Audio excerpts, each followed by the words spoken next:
Mr. Belsner, do you solemnly swear that the evidence you shall give to this committee touching the subject of the present inquiry shall be the truth, the whole truth, and nothing but the truth, so help you God? I do. Thank you. Very well, thank you. And you have 5 minutes for an opening statement, and then the three parties will have some time for questions. Thank you, Mr. Chair. Good afternoon. Thank you for providing me with an opportunity to come to speak to you today in relation to your inquiry about Ornge. I began with Ornge in 2004 and served as the non-executive chair of Ornge's board of directors until January of this year. From the outset, significant changes were needed in order to establish Ornge as a viable, unified entity. This was achieved under the guidance of a highly dedicated, hard-working, and independent board.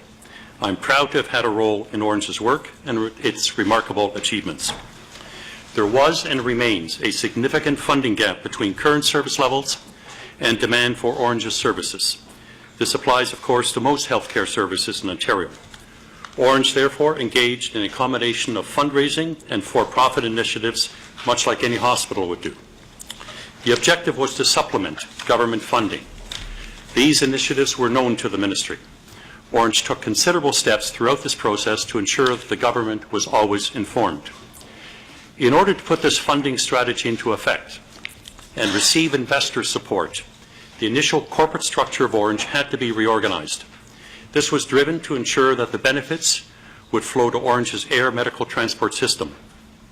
The relative complexity of the new structure resulted from the need to meet a number of interrelated legal, tax, economic, and accounting objectives. All of these steps were pursued only after the board had received and considered outside legal and accounting counsel that confirmed the legality of the proposed venture, its compliance with the performance agreement, and its practicality from an economic perspective. The board also took considerable steps to ensure that A, Ornge was insulated from any downside risk, B, the integrity of operations would not be compromised, and C, the use of all government funds was restricted to the benefit of Ontario's air medical transport system. On the last point, I'm compelled to reiterate my position and the instructions conveyed to management by the board. The board's absolute, unequivocal directive to Ornge management was that no public funds were to be used for the operations of the for-profit side of the company. Any such use would have been made without board knowledge and in direct contravention of the board's directive to management. Throughout my time as chair of the board of Ornge, only once did the government convey any concerns to me. And when this occurred, I and the board responded immediately. Full disclosure of the relevant information was provided, and the matter was clearly settled to the government's satisfaction. A similar proactive approach was taken with respect to the AG's audit of Ornge.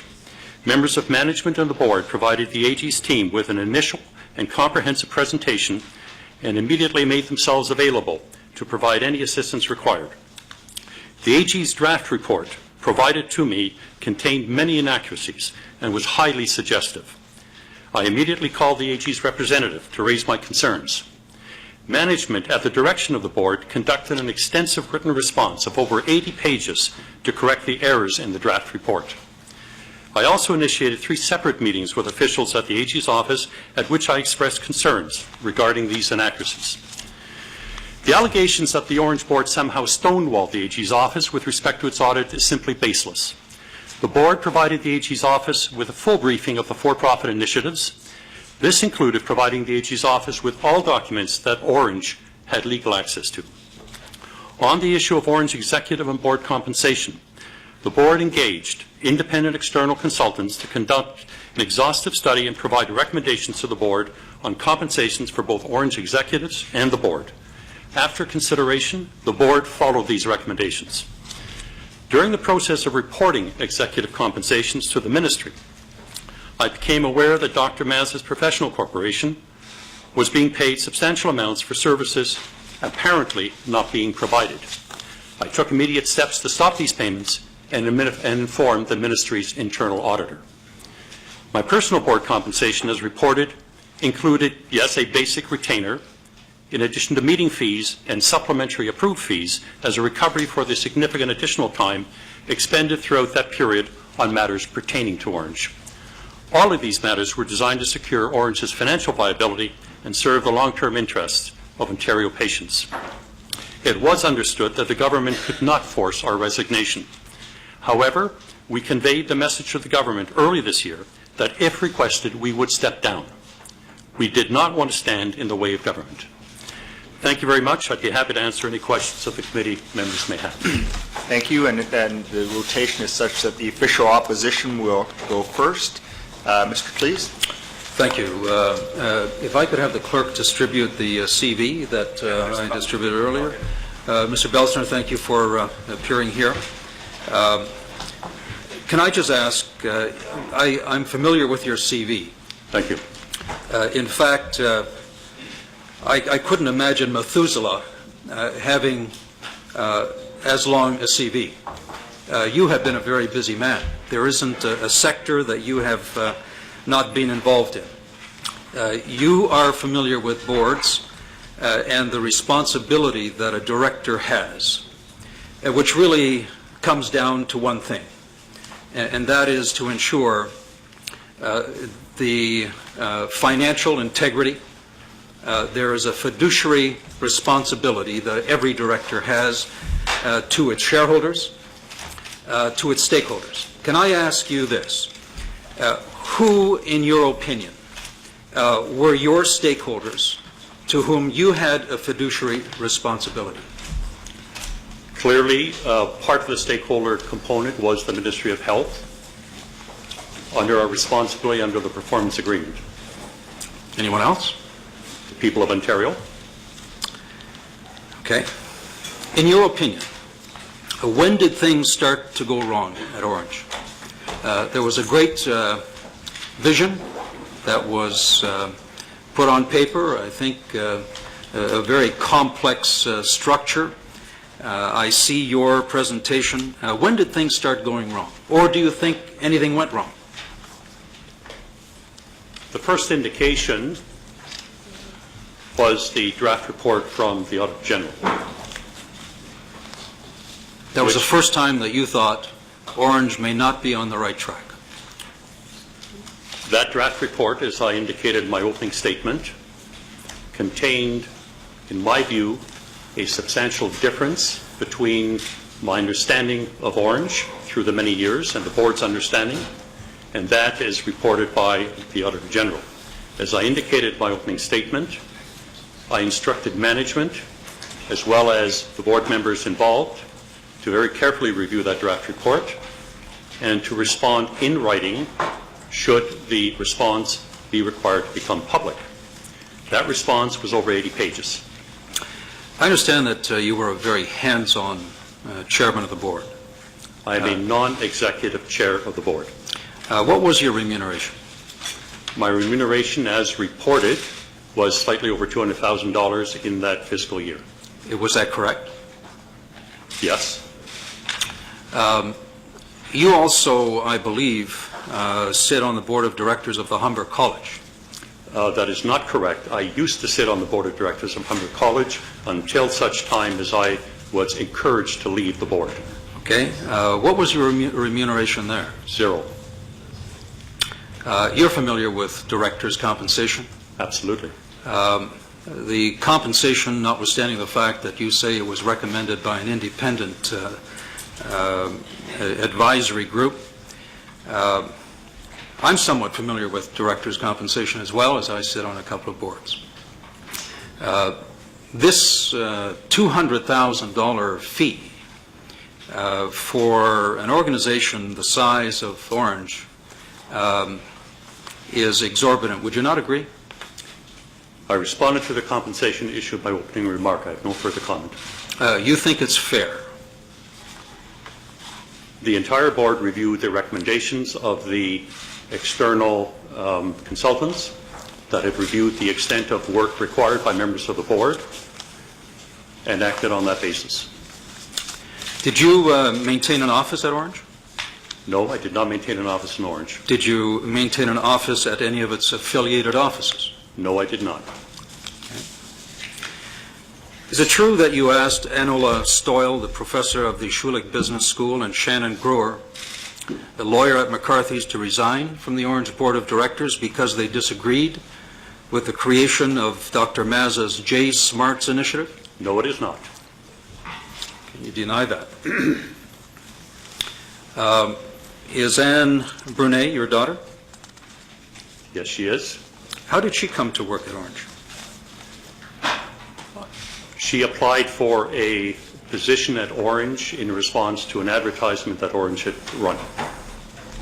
And what experience did she have? She had been working, I believe, she'd been out of the house for many, many years, obviously living as an adult. I believe she'd been working at Credit Union Central of Ontario for something like 5 or 6 years in a variety of different positions. She took on quite some responsibility. There was a report this morning that the $6.7 million consulting fee that was paid to Ornge by Augusta was basically the responsibility of your daughter and one other individual, Ms. Long. Is that something that you were familiar with, that that would be her responsibility? My daughter and I did not discuss Ornge business. Are you familiar with that $6.7 million contract? Well, there are 2 contracts, I believe, that compose of the 6.7. I believe there was roughly a 4.5 or 4.7 marketing services contract from Augusta to Ornge Global, as well as a subsequent $2 million contract, which I believe, I'm not absolutely certain of my memory on this point, but I believe it called for payments of $250,000 per quarter over several years. And you thought that was a reasonable? For a minute and a half. Okay. Can I just ask, did you approve Dr. Mazza's salary? The board approved Dr. Mazza's salary. Did you approve the $1 million or coming close to that of unsecured loans to Dr. Mazza? The loans were not unsecured. They were not unsecured, but you approved them? The board approved the loans. And you thought that was appropriate? The board approved the loans.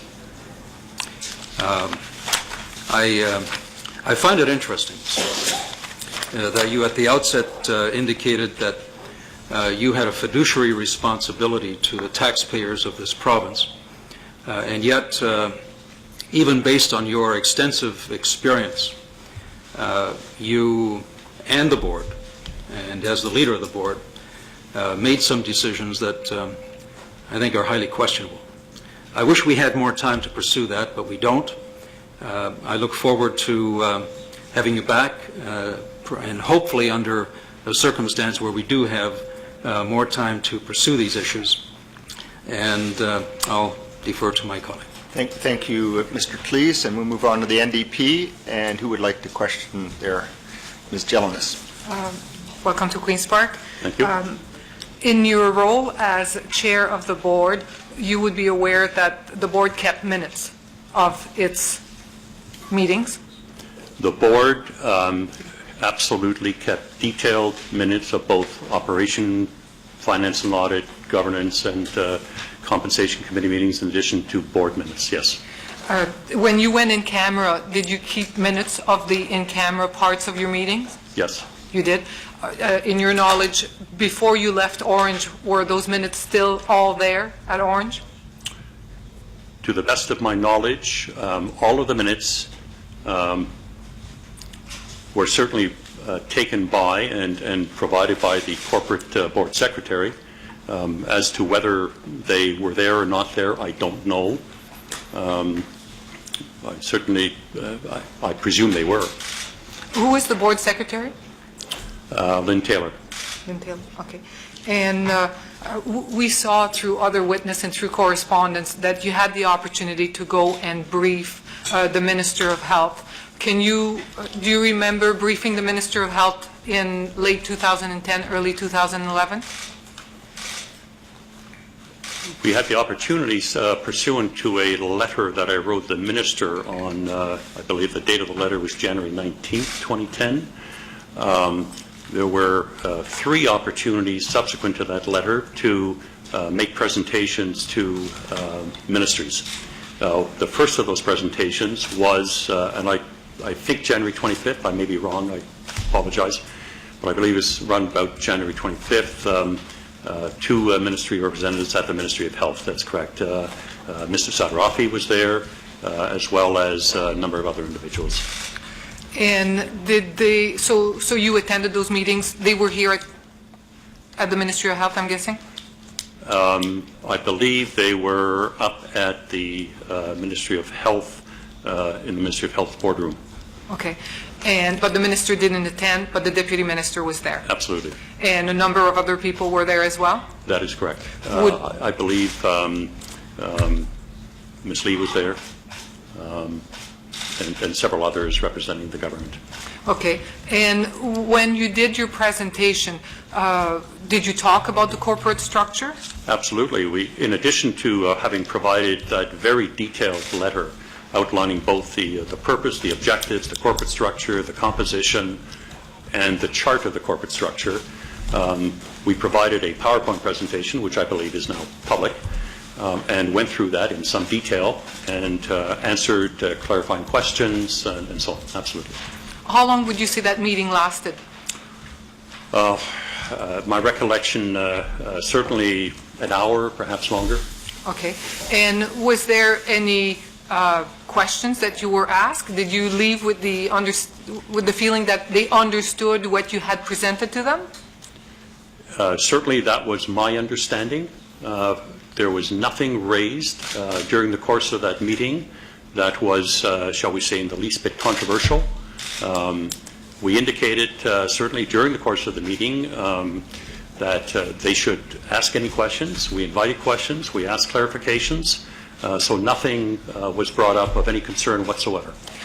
We, as I'm with the NDP, we had filed a freedom of access of information to get to Mr. Mazza's salary. Has anybody from the government ever asked you Mr. Mazza's salary? There was a request for information concerning Dr. Mazza's salary. I think the last time was in the fall of 2011. Yes. And did you give that information? We did not, and the reason we did not was because Dr. Mazza's salary, by legal advice, was apparently protected under confidentiality.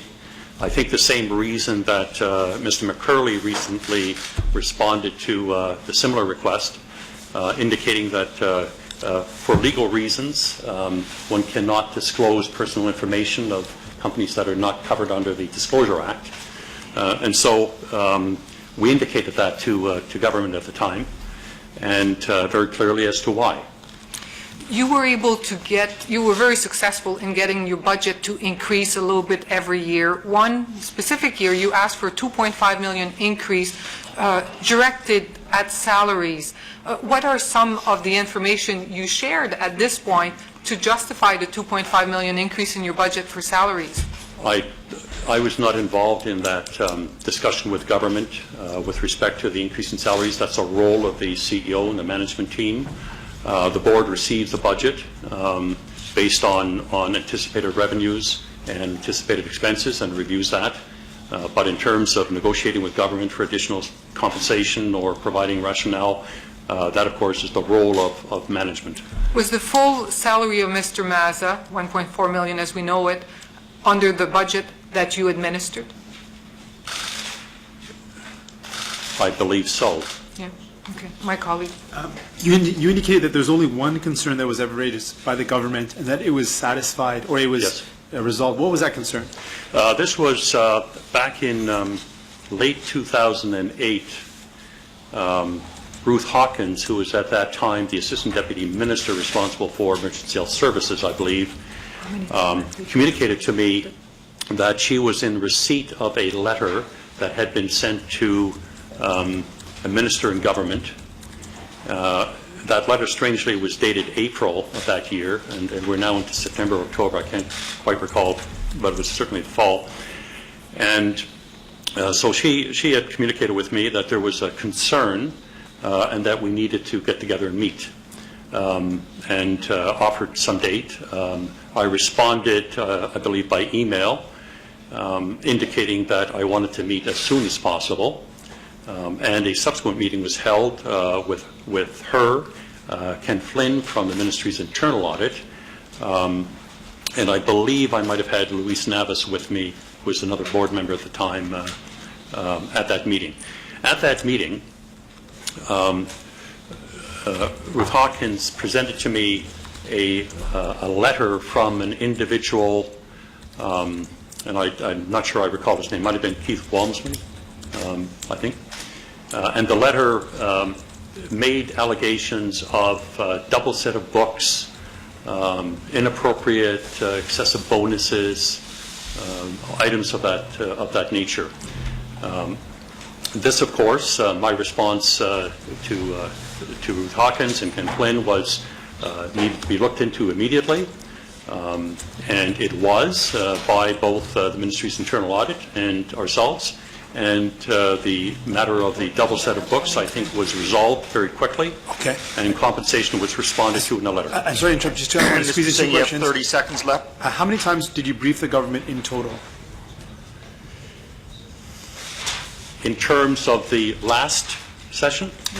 In terms of in the entirety when you were a board member, Let me how many be clear times? the number of times that I personally met with government. I personally met with government officials 3 times. This would have been in the early part of 2011, I think once in January, once in February, once in March. I subsequently, after that, I believe, attended a dinner which was attended by Duncan and Mr. Pupatello, along with an executive from Augusta. And I believe after that, I might have met with Patricia Lee, was the next time when I expressed some concerns about the manner in which the AG's office was vetting data.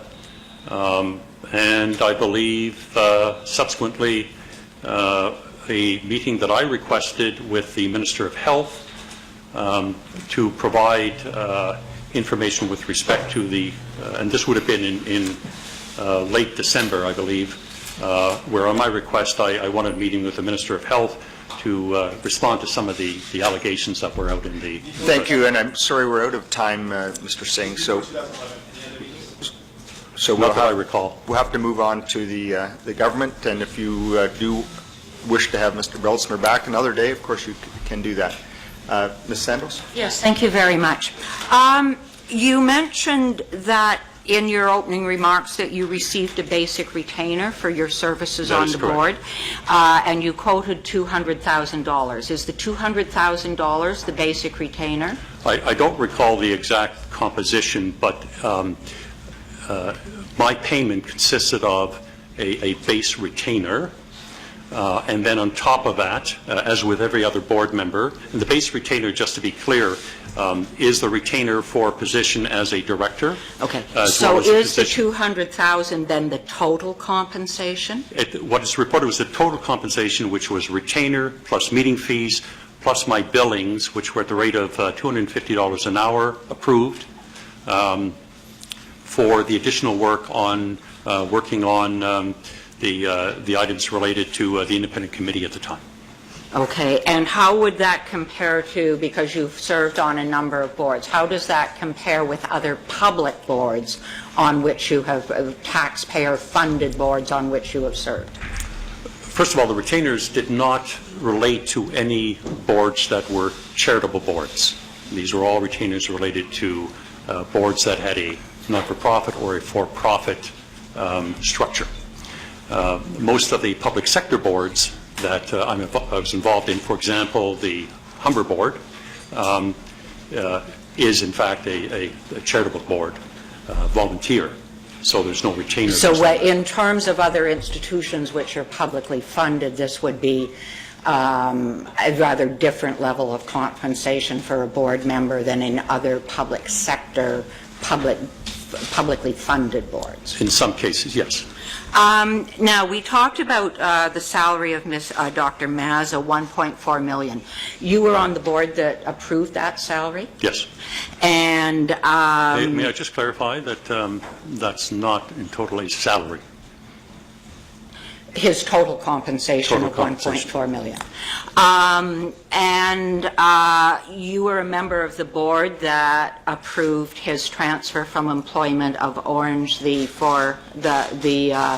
nonprofit to one of the for-profit subsidiaries. You were on the board that approved that transfer of employment? That is correct. Dr. Mazza originally became an employee of Ornge as a result of his transfer from Sunnybrook and Women's back in 2006. Ornge at the time was a not-for-profit entity, which then, because we wanted to attract fundraising funds, we then moved Ornge into a charitable status, along with the creation of a foundation, which is quite normal as in that kind of environment. And Dr. Mazza and a number of the other executives then moved from Ornge charity into a for-profit subsidiary called Ornge Peel. So it appears that Dr. Mazza's compensation rose quite abruptly from $250,000 when it was listed on the Sunshine List, as it's known, at the not-for-profit, and you approved his transfer to for-profits, and it abruptly rose to $1.4 million. Why was that transfer of employment made? Well, we wanted to, one of the things that we wanted to do was obviously to create a structure that allow for-profit ventures. As many I didn't ask you why you changed the structure. Right. Why did you transfer Dr. Mazza from a position where he was publicly listed as making $250,000 to something where you said the legal advice was that his salary amount was subject to privacy? No. Why did you transfer his employment from one body to the other? I don't think it was a specific transfer of Dr. Mazza. We transferred all of the non-medical staff from Ornge, the charity that was providing services under the Ambulance Act, to a subsidiary. So it was not only Dr. Mazza, but all of the other executives and staff that were not directly involved as required under the Ambulance Act for Ornge. So all of these staff who had previously been funded by public money and previously appeared on the Sunshine List, all of them disappeared from the Sunshine List? Only those that were transferred to the subsidiary company that were not required to remain within Ornge under its medical status. I don't think I'm hearing yet why they got transferred from one position to another. I understand that they were transferred. Yes. But why? I mean, there seems from a public point of view to be a correspondence between the transfer of employment for, that's why I'm saying why, and the dramatic increase in salary. I mean, the salary increased sixfold with that Over move time. to, well, and of course, we can't see what went on in between because it disappeared from the Sunshine List.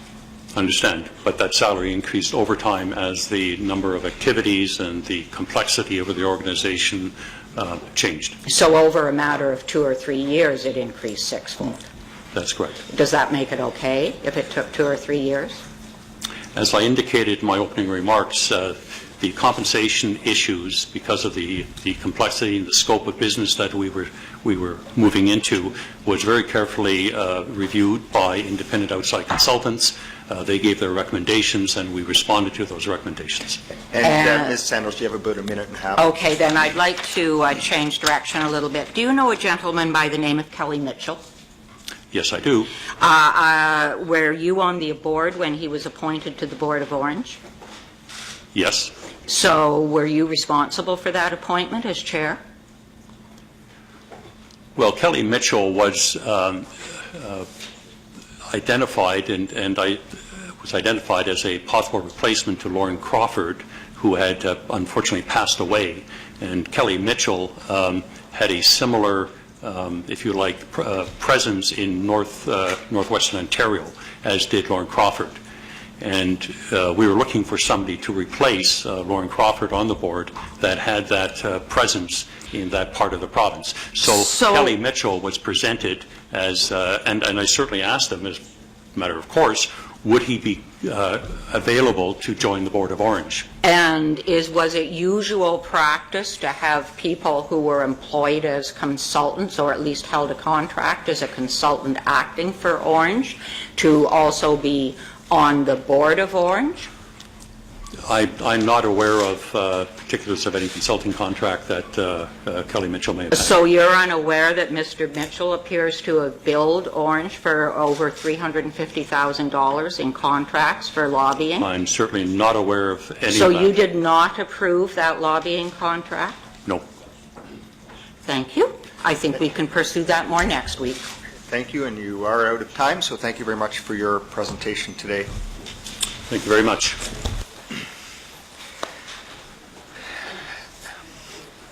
And our next presenter is Lynn Golding, Partner and Director, Health Law Practice Group from Fasken Martineau Dumoulin, LLP. Welcome.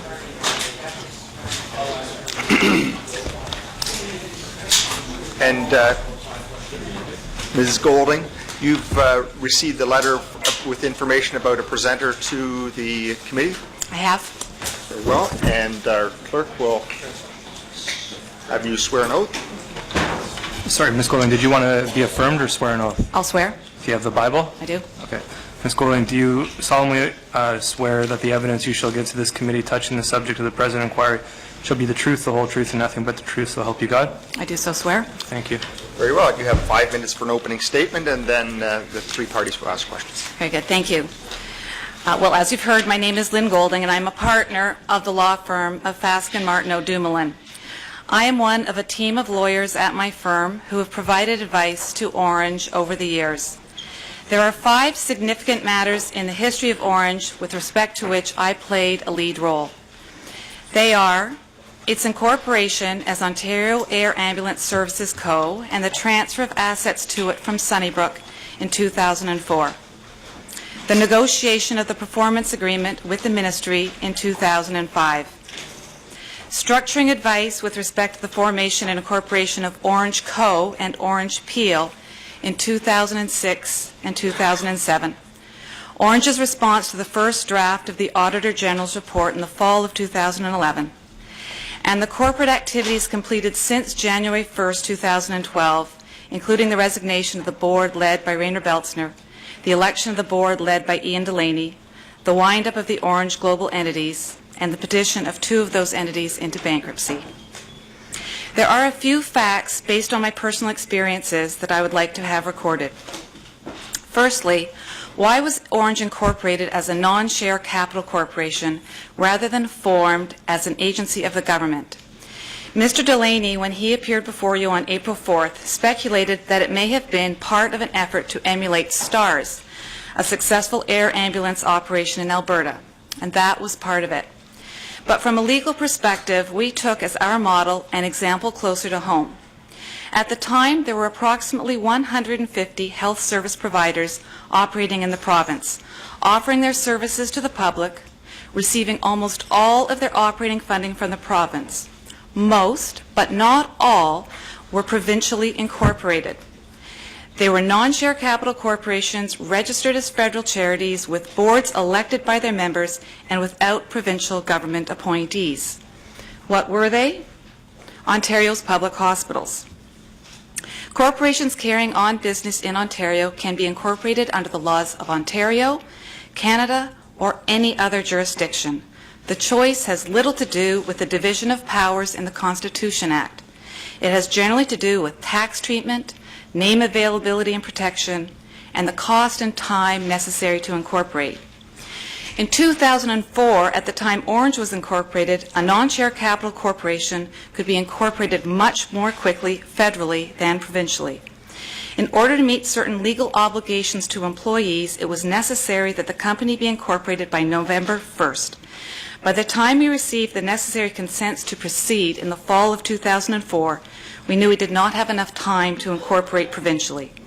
Ornge was incorporated under the Canada Corporations Act on October 8, 2004.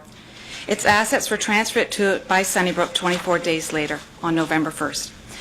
It was well understood by Ornge that though federally incorporated, it would be subject to all provincial laws. Secondly, why was the devolution of the air ambulance system not subject to a public procurement process? Around that time and in the years to follow, the ministry was extricating itself from the operation of a number of programs, including the Cardiac Care Network and a number of psychiatric hospitals. I understand that in each case, the government relied on existing management and others it considered knowledgeable and experienced to serve as the initial leaders of the devolved entities. Thirdly, questions have been raised regarding the performance agreement. The agreement was negotiated over a 10-month period of time. The ministry's team was led by Dennis Brown, likely the most knowledgeable person in the ministry regarding the operation of the air ambulance system at that time. He was supported by 2 other members of his department, as well as a senior ministry lawyer and a very able junior. The agreement includes extensive reporting obligations and provides the ministry with 3 separate inspection rights. It gave the ministry access to the records pertaining to the grant funds, whether they were held by Ornge or under Ornge's control. It gave the ministry the right to terminate the agreement for cause, including failing to comply with any one of Ornge's 15 pages of covenants. If the ministry believed that Ornge was not complying with the agreement, but did not want to terminate the agreement for fear that they would create further risks to patient safety, the ministry could have issued a notice of default or threatened to do so. That usually gets the attention of a grant recipient. Finally, the ministry had the right to assume control of the Ornge Communications Center if it was concerned for the health or safety of patients. I make these statements not because I believe the ministry should have taken those steps, but only to clarify and record the rights of the ministry in this regard. I'm pleased to answer any of your questions. Thank you for your opening statement, and questions go to the NDP. Who would like to start? Ms. Jelinek? Okay, I will be starting. Thank you for coming to Queen's Park, and thank you for your presentation. So, in layman's term, whether you incorporate at the federal level or at the provincial level, like many hospitals do, it changes in nothing the responsibility or the oversight of the Government of Ontario, more specifically the Ministry of Health. That is correct. There are at least half a dozen hospitals incorporated federally. I think they would all take the view that they are subject to the laws of Ontario and the dictates of the Ministry of Health. In your dealings with Ornge, have you ever informed people at the government level, whether the Ministry of Health, the Premier's Office, Finance, anybody, as to the work that was being done by Ornge? I never had any part in briefing the government. I did receive an email from Ms. McHugh recently asking me why we incorporated federally, but I think that's really the only advice I've ever given to the government about Ornge.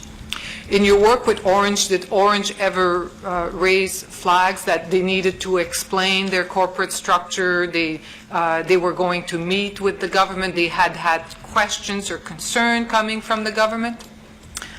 No, I knew that they were going to have that meeting in January. I knew all about that, and I had read parts of the letter before they went.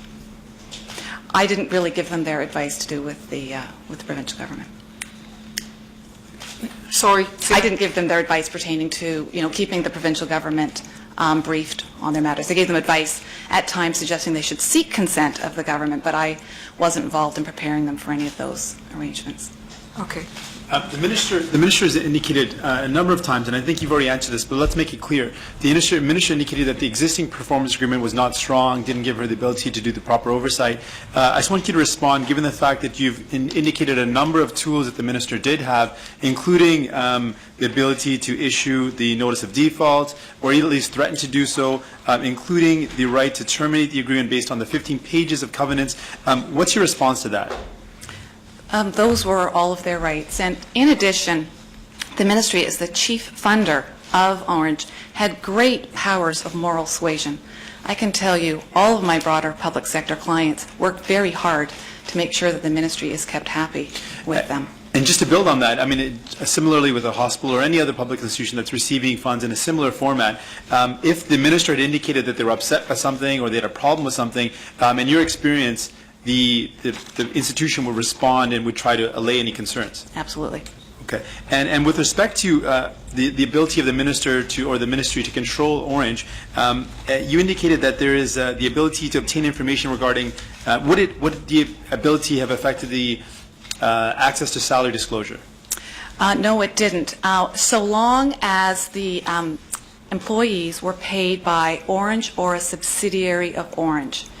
And so that was why at the end of 2011, when the ministry asked to receive the salary information of those employees for the 2010 year, our advice was that they should provide those because those funds were paid out of monies that were under Ornge's control at that time. The Auditor General had access to that information as well, and he had recorded the aggregate number in his draft report. The fact that the ministry had access to that information was enough, in our view, to say that they should willingly, therefore, I believe hand the it over. auditor would like to make a comment. Yeah, I think we found, we did try to get the T4 information. We found it difficult, I guess time-consuming would be the right word, to get all the information, and we got most of it, but we were unable to get all of it, especially when it came to the for-profit subsidiaries. And that was one of the areas that we did mention to the ministry, that in suggesting they strengthen the performance agreement, the ministry didn't know what the salaries were of either the board or senior management. We said we think they're at a high enough level that you need to get this information. We said the performance agreement will get you part of the way. We're not sure if it'll get you all of the way, I guess was our interpretation of it, Ms. Goulding.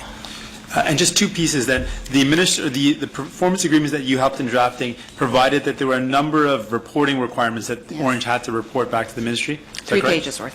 3 pages worth. And in addition, the ministry had access to records pertaining to grant funds, whether they were held by Ornge or under Ornge's control. Would that include subsidiaries as well? Subsidiaries, yes. So up until the end of 2010, all of that information should have been available to the Auditor General or to the ministry. The ministry would have had access to those.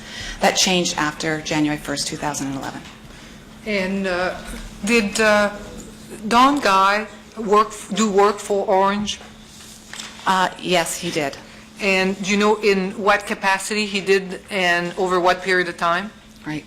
I didn't know that he had this relationship with Ornge until December of 2011. And to this day, I don't know very much about it. Really, it was a relationship between Mr. Apps and Mr. Guy, and I think you'd be best to direct your questions that way. However, based on the Hansard of last week and Mr. App's testimony, I know that you were looking for figures about the actual billings, and I do have those. You will table that with the clerk? Yes. Thank you. And do you know, to the best of your knowledge, why was Mr. Don Guy hired? I really couldn't say. No. Okay. Do you want to continue? Can you confirm that Guy Giorno suggested that using the $1.6 million in public money to start the web or start the private companies would raise serious legal concerns or legal issues?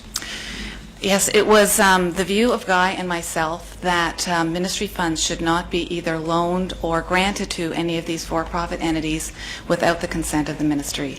The performance agreement wasn't absolutely clear on that point, but we thought the better view was that the ministry's consent should be obtained. And did you provide that information, or did you alert the ministry of that? No, our relationship was directly with Ornge. They were our clients, so that's who we provided our advice to. Okay. So you have no way of knowing if Ornge acted upon, did you follow up to see if they acted upon that recommendation not to use public fund for their other pursuit? I'll tell you, I don't even know if the loan was ever made. I looked for it before I came here to see if there was any evidence, and I couldn't find any, but that doesn't mean it wasn't made. I do know that the vertical restructuring, as I call it, the one where Ornge, Co. and Peel were created, we had suggested that the ministry be apprised of all of that before it was begun. It wasn't, which made us uneasy, but I do understand that in 2008, Ornge officials met with the ministry and fully briefed them on all of those transactions. And you have a minute left. If it was obvious to you or at least to Mr. Giorni, that this would raise concerns, the public and the private kind of overlapping, do you see any reason why the ministry officials wouldn't reach the same conclusion, that there were some issues with this? Well, I think that they could have taken great comfort from the fact, as I say, that Ornge took the view, based on the language of the performance agreement, that all assets and revenues of Ornge or under its control were subject to review by the ministry. So I would have hoped that the ministry would have been satisfied with the explanations given, and it appears they were, if they were so brief in 2008.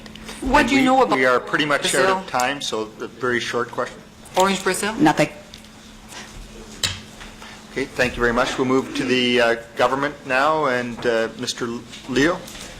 Thank you very much, Mr. Chair, and thank you for your presentation today. I have a number of questions. Are you or have you been a member of either the Conservative Party of Canada or the Progressive Conservative Party of Ontario?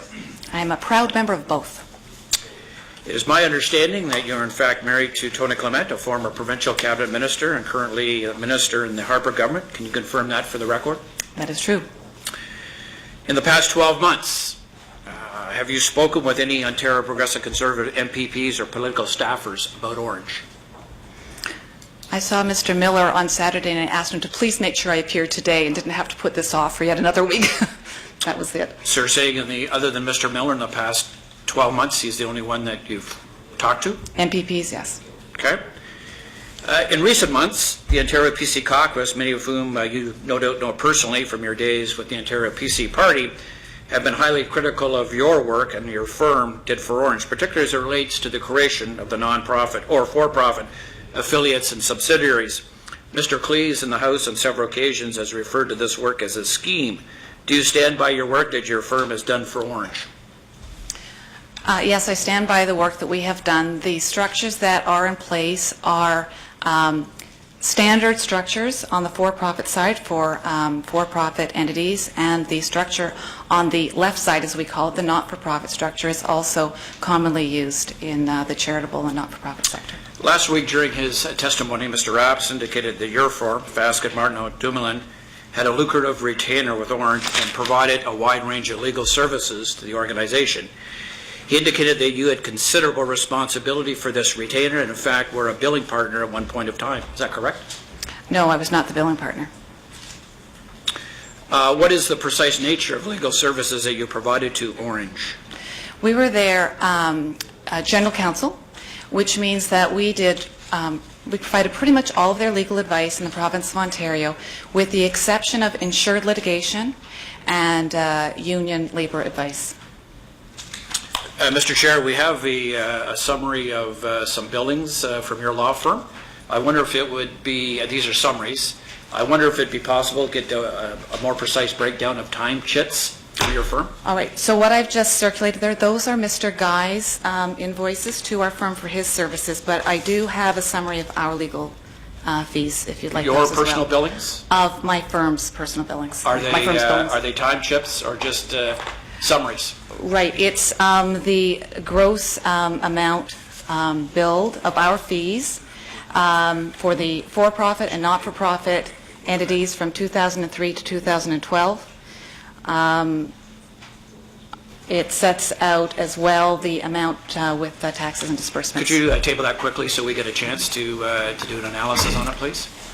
It also describes the types of services that we provided, examples of them. If I can continue, last week Mr. Rapps indicated that Mr. Giorno, a lawyer with your firm and also a prominent conservative, provided legal advice with respect to Mr. Mazza's salary. Is that correct? I'm sorry, the question was, did we provide advice? Yes. We did draft, a lawyer in our firm did draft the 2007 employment contract and the 2011 employment contract. What is the name of that lawyer? Donna Gallant. Thank you very much. She received her instructions on that from Mr. Apps. Did any work involving determining Mr. Mazza's $1.4 million salary was appropriate under provincial rules and guidelines, including the public sector salary disclosure rules? We gave advice on whether the salary should be disclosed under that act. Was that the general legal conclusion that Mr. Giorno reached?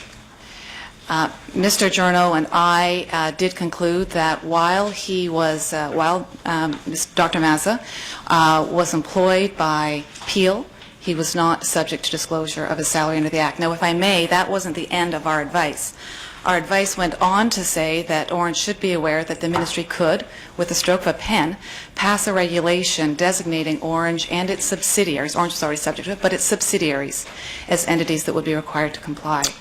We also urged them to voluntarily disclose the salaries, but said that they could only do that with the consent of Were you aware that Mr. Mazza was earning $1.4 million in salary compensation last year? No, I only became aware of that on December 21st, after the amount had been disclosed to the ministry. Your professional view, do you think that's an appropriate salary, considering most of Ornge funding comes from the provincial treasury? I think it's outrageous.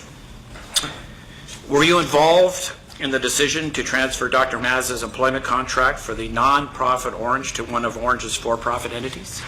I was asked to give advice on that, and I suggested that they obtain the consent of the ministry before doing so. When did that take place? That was in November of 2006, November 15th. Did the move have anything to do with providing him with an opportunity to earn more salary and more compensation?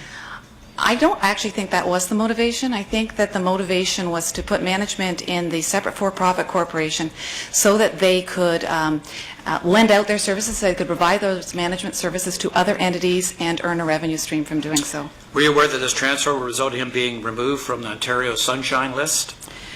It didn't occur to me when I first gave the advice, but certainly we knew in January, because that was when we were asked for specific advice on that question.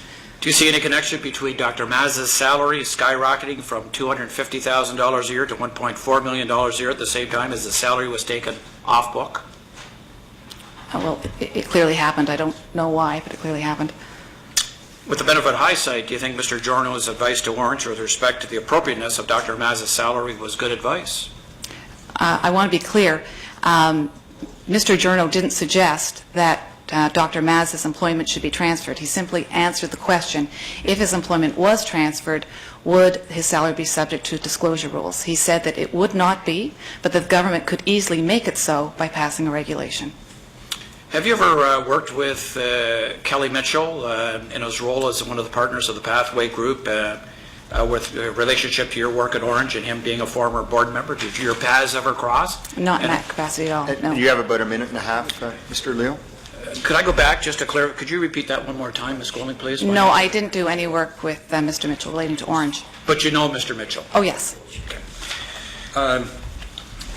So we understand from Mr. Apps that there are relationship partners, billing partners, and responsible partners. Which partner are you? Responsible partner, we have three different categories of our client file. So responsible partner is the one who's responsible for a specific matter. So I was responsible for some matters, including those 5 that I listed at the beginning. Okay. And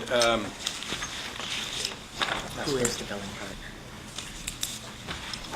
I've got your time summary here, and you've got the totals down, or the other one here. You want, Totals yes? $9.5 million Right. plus HST and some Right. other things. Mm-hmm. And those are summaries. Can we have the actual time sheets that the lawyers fill out, which would show us, who met with whom and on what date and what they actually did? 22,000 hours. It's a lot. I will have to find out if we can provide that. If we can, we will. That information would tell us who met with whom on what dates and... Is it that you're looking for a list of who met with government people or who met with... No, can you produce the detailed billing dockets? I have to speak to my managing partner about that. And we are out of, All right, out thank of you. time at this time, so we'll move to the government. Mr. Cleave. Thank you, Chair. Ms. Golding, I think you've given us the turning point of these hearings. We have, for the last number of months, heard repeatedly from the Minister of Health that the reason that she was not able to intervene at Ornge was because the performance agreement didn't allow her to do so, because Ornge was incorporated federally. That was, I think, the third or fourth reason that she gave us. We have been trying to draw their attention to the performance agreement, the original performance agreement. I think one of the specific schedules was Schedule 15. They've, for whatever reason, refused to look there. We've drawn attention to the fact as well that there are other sections, there's other legislation that certainly empowers the Ministry of Health to step in, as you pointed out today, to 5 hospitals that are similarly incorporated. And what you have given us today is a confirmation that those were simply excuses on the part of the Minister of Health, and quite frankly, a cover-up of their lack of oversight, and the Auditor General pointed that out. I am wrestling with this, and perhaps you can help me. Would you have any thought as to what kind of advice the minister might have relied on to give her such confidence to stand in the legislature and tell the members of the legislature that she had no authority to intervene? Where might she get that advice? I really don't know. It certainly couldn't come from anyone who is at all familiar, first of all, with legislation relating to the ministry's authority. It couldn't come from anyone who was intimately familiar with the performance agreement. Is that correct? I wouldn't think so. I'd like to ask you about this shift between the not-for-profit and the for-profit entities. As I understand the performance agreement, it never contemplated this transition to the for-profit scheme, and I have no problem referring to it as that.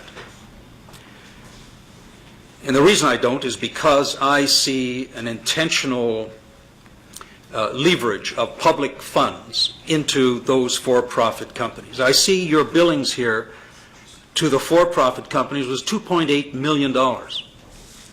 We have no evidence that those for-profit companies generated any revenue. The only conclusion that we can draw is that the funds that flowed into those for-profit companies came from the operational dollars, from that steady cash flow that came from the Ministry of Health intended for our air ambulance services. I'm not sure that is true. Remember, the global side did have some other sources of revenue. There was, as we all know, the $4.8 million from Augusta-Westland. So it would have been used to pay expenses on the right side, as we call it, the for-profit side, presumably including our legal fees.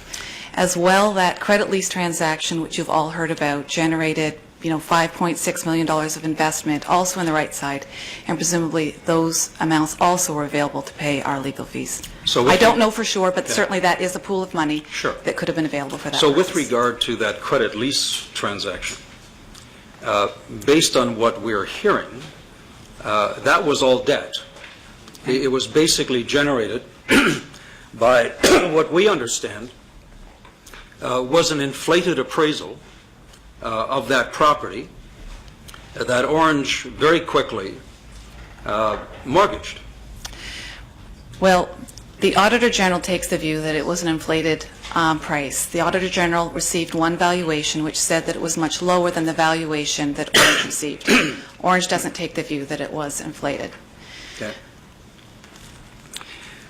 With regard to the not-for-profit, I understand that advice was given to Ornge that it would be inappropriate to fund from the not-for-profit Ornge entity, government funds, into this charity that was being created. Do you recall the advice that Fasken gave to Ornge on that? And could you To not fund the not-for-profit with, Yes. with the charitable monies, Right. without the consent of the ministry. Yes. And I also understand that there is a contradictory opinion that was given by the same law firm. That's right. Mr. Apps, a few months after Mr. Giorno and I provided our advice, Mr. Apps provided a separate opinion. It was on a different structure that he had proposed, but he didn't think that the consent of the ministry would be required. He thought it would be appropriate. So your advice was you shouldn't do this. Mr. Apps came along a few months later and said, no, that's okay, we'll do it this way. And that, I think, was going to involve some $1.6 million of seating. Right. When there's a conflict between two lawyers of the same firm, what typically would happen? Right. Well, the law is unfortunately not always black and white. It's often gray. So there are disagreements that do emerge between partners. Generally, we get together and see if we can resolve our differences. reason with each other, do more research, speak to other people. If we can't resolve those, and it's not very often, usually we can, but if we can't, then we would present to our client both different perspectives and say what the risks were of accepting one or the other. Now, in this case, it was kind of odd because the client knew full well of the difference in our opinions, but actually the lawyers didn't. Certainly Mr. Journo and I knew nothing about the advice that Mr. Apps gave, and I don't know whether he knew of our prior advice. But Mr. Cleese? in the end, the client had both pieces of advice. Interesting. At the end of the day, the shift into this for-profit side, from your perspective, did it achieve the intended goal that Ornge had? I think the bankruptcy of the Ornge global entities shows that it did not achieve their objective. Thank you. Thank you. And Auditor, did you want to make a comment about the lease? Just on the lease transaction, I think our focus was not so much on the market value of the building. It was more on Ornge renegotiated higher lease rates. And we actually brought in a large national commercial real estate company to assess what those renegotiated lease rates were really market value for the airport corporate area. And the advice we got was that the lease rates were 40% higher than market value, and they structured a 25-year lease. So when you have a building, the higher the lease rates and the longer the lease term, and that in itself increases the market value of the building. Although I will add, though, as we said in our report, they did get an opinion from another, it was actually a public accounting firm that indicated that they felt the lease rate was reasonable. So, Mr. Cleese, we presented both sides of the story. Thank you. Thank you, and thank you for your presentation today, Ms. Golding. Okay, so now we have a bit of time before our next presenter, and that the next presenter is scheduled for 2 o'clock. And we have a backlog of motions before the committee. So we're going to deal with them in the time available, and if we run out of time, we're going back to our presenters. We'll deal with them starting with the oldest, moving towards the newest.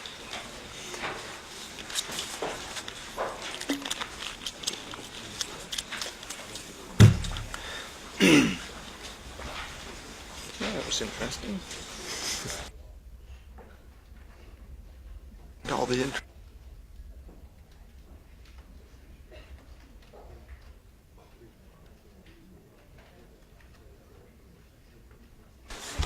interesting.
The first motion we have is one, the oldest one, starting from oldest to newest, is one Mr. Barrett had put forward. Do you want to move that motion? Yes, Yes, thank you, Chair. Motion that the Standing Committee of Public Accounts, the committee, direct the clerk of the committee to request the attendance of the following individuals as witnesses in relation to the committee's consideration of 2012 Special Report, Auditor General of Ontario on Ornge Area Ambulance and Related Services.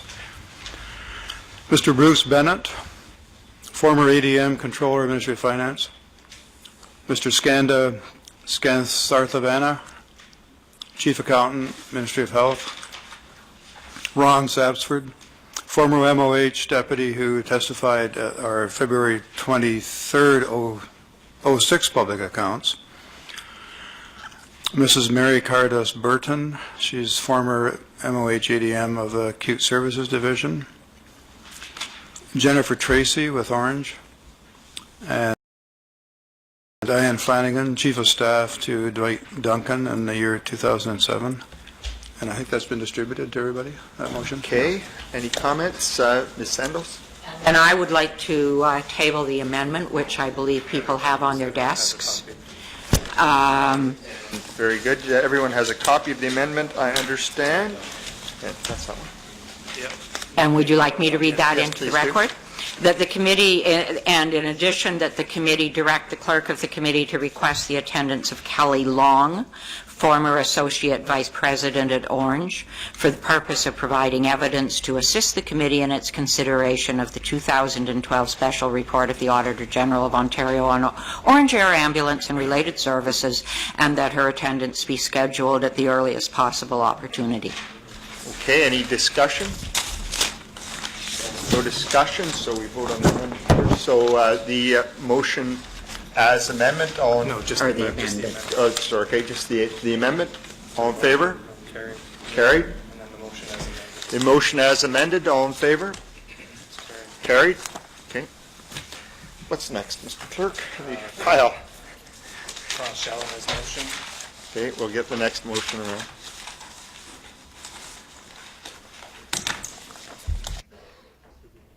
Okay.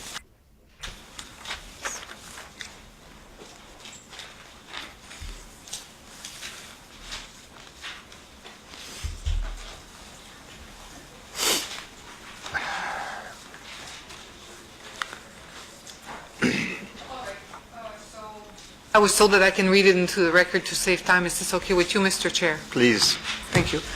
That the Standing Committee on Public Accounts direct the clerk of the committee to request the attendance of the following individual as witness in relation to the committee's consideration of the 2012 Special Report of the Auditor General of Ontario on Ornge Air, Ambulance and Related Services.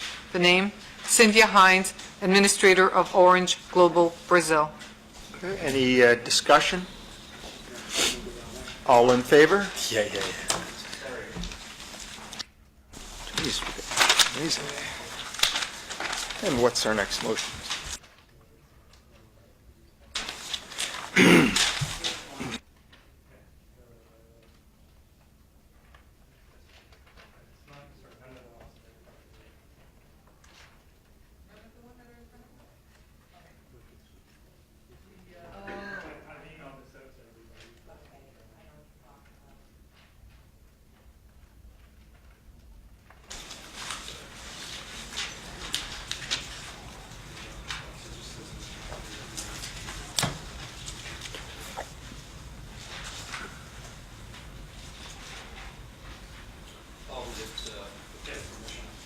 That the Standing Committee on Public Accounts, the committee direct the clerk of the committee to request the attendance of the following individuals as witnesses in relation to the committee's consideration of the 2012 Special Report of the Auditor General of Ontario on Ornge Air Ambulance and Related Services.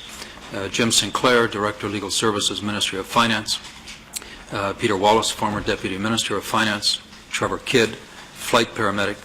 Ron Smith, Director of Transportation, CAW, TCA, Canada. Randy LaRue, Associate Vice President, Operations, Ornge, and the Honourable David Kaplan, former Health Minister. Okay, yes, Liz?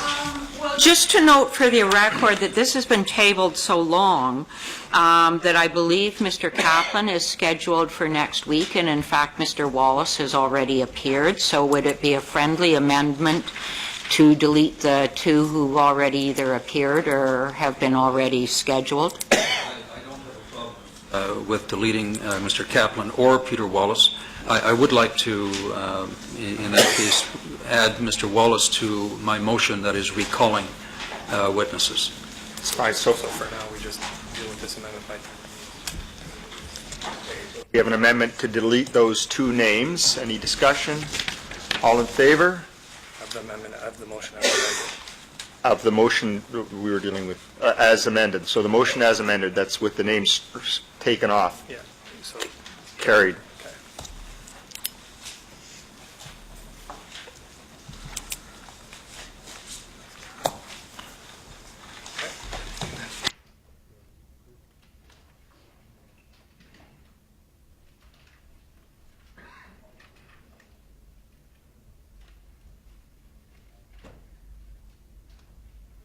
Your permission, Chair?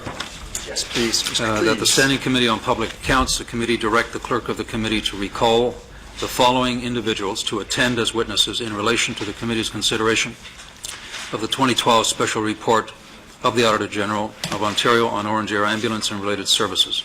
The Honourable Deb Matthews, Minister of Health; Saad Rafi, Deputy Minister of Health; George Smitherman, former Minister of Health; Patricia Lee, ADM, Ministry of Health; Malcolm Bates, Director, Emergency Health Services Branch, Ministry of Health. Mr. Chair, if I might just speak to this. It's very clear with all of these people that we do not have the time to properly question and to get through the important information that we have. All of these people have been here, every one of them. We have not had the opportunity to fully question them. And so that's why I'm asking for the recall.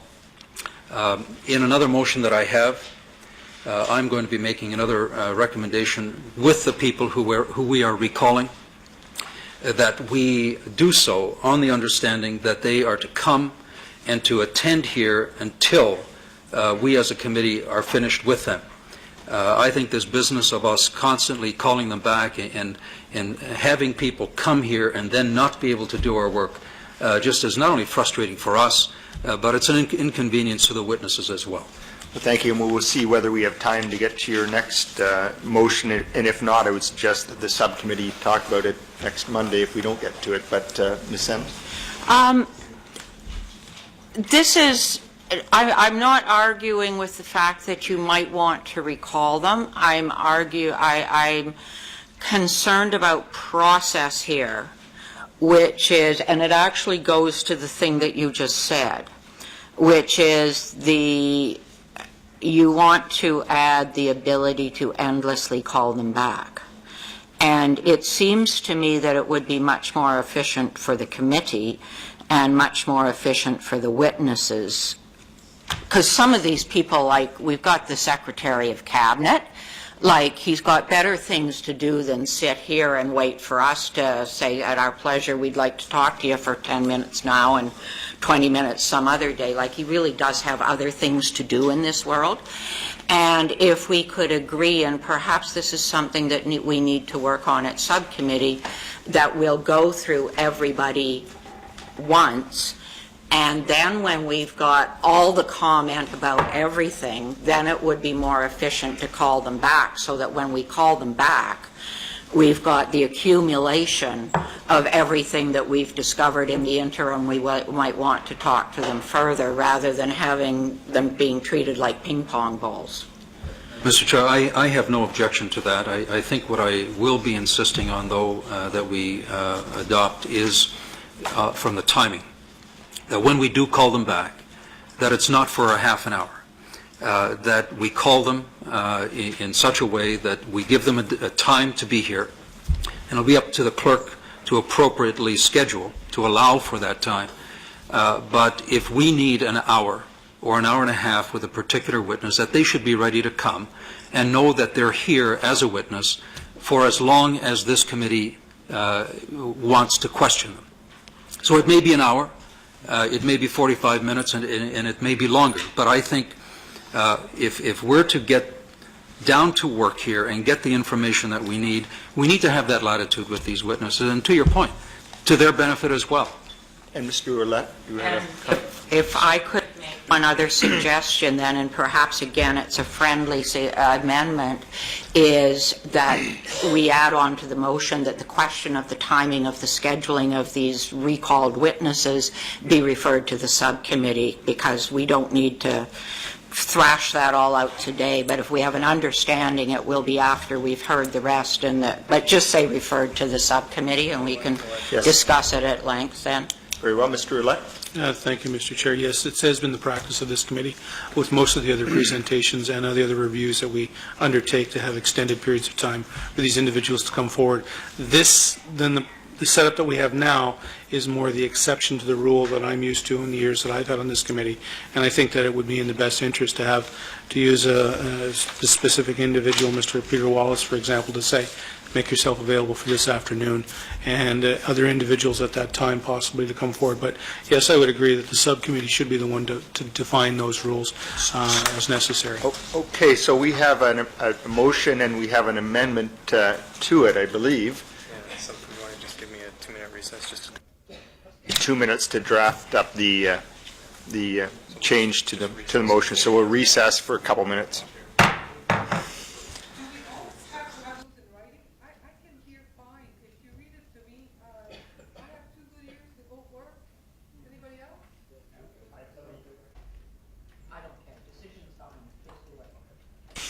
Okay, so we'll come back to order here, back in session. And you want to read out the amended motion? Right, so the amendment that was just agreed to, so on top of Mr. Klee's original motion, that the committee refer the decision of scheduling recalled witnesses to the subcommittee, that was agreed by everybody? Yes, and that Peter Wallace. And that Peter Wallace's name be added to the original motion and deleted off of the previous one as a recalled witness. So that's now what we're dealing with, so I'll just, if a member just can read this into the record, then we're official. What, is this as an amendment? Okay. Did you already read Peter Wallace in, Frank? Okay. And move an amendment that the committee refer the decision of scheduling recalled witnesses to the subcommittee. Okay, any discussion? Okay, so all in agreement for the amendment? On the amendment? Carried, and then the original motion as amended? Carried, okay. You want your writing down. First motion is the one with Don Guy, and everybody has a copy of that. Okay, so this is another Mr. Klee's motion that everybody has a copy of? And which one is it? Because we've got a bunch of Mr. Klee's motions. The one with Don Guy? Okay. Okay, Chair, that the Standing Committee on Public Accounts pursuant to Standing Order 110(b), whereby each committee shall have power to send for persons, papers, and things compel the government to produce and table to this committee any and all emails, correspondence, notes, and/or materials that were sent, received, or copied, or named, or referenced Mr. Don Guy that relate to Ornge and/or Ontario's air ambulance service. Okay, discussion?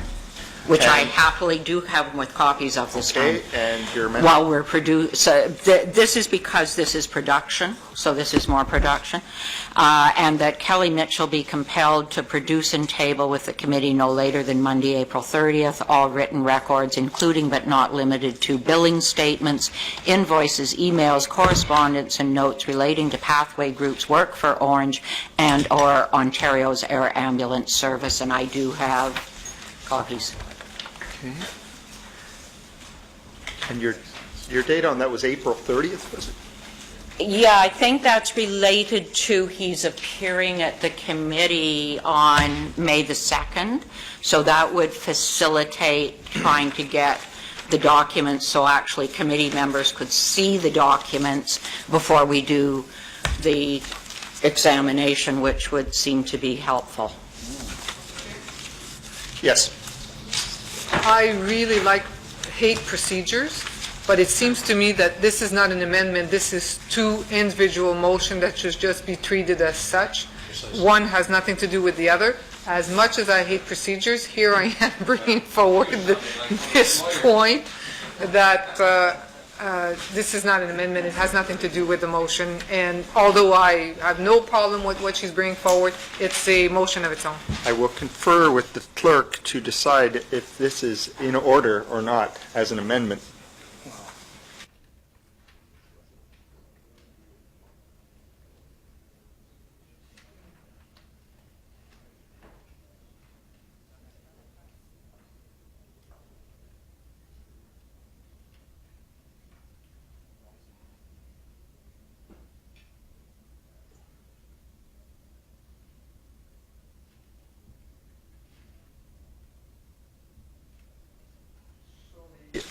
My advice from the clerk is it is more a separate motion, so we'll deal with it as a separate motion. So dealing with... Yes, we shall. So we have Mr. Klee's motion. Any discussion on that motion?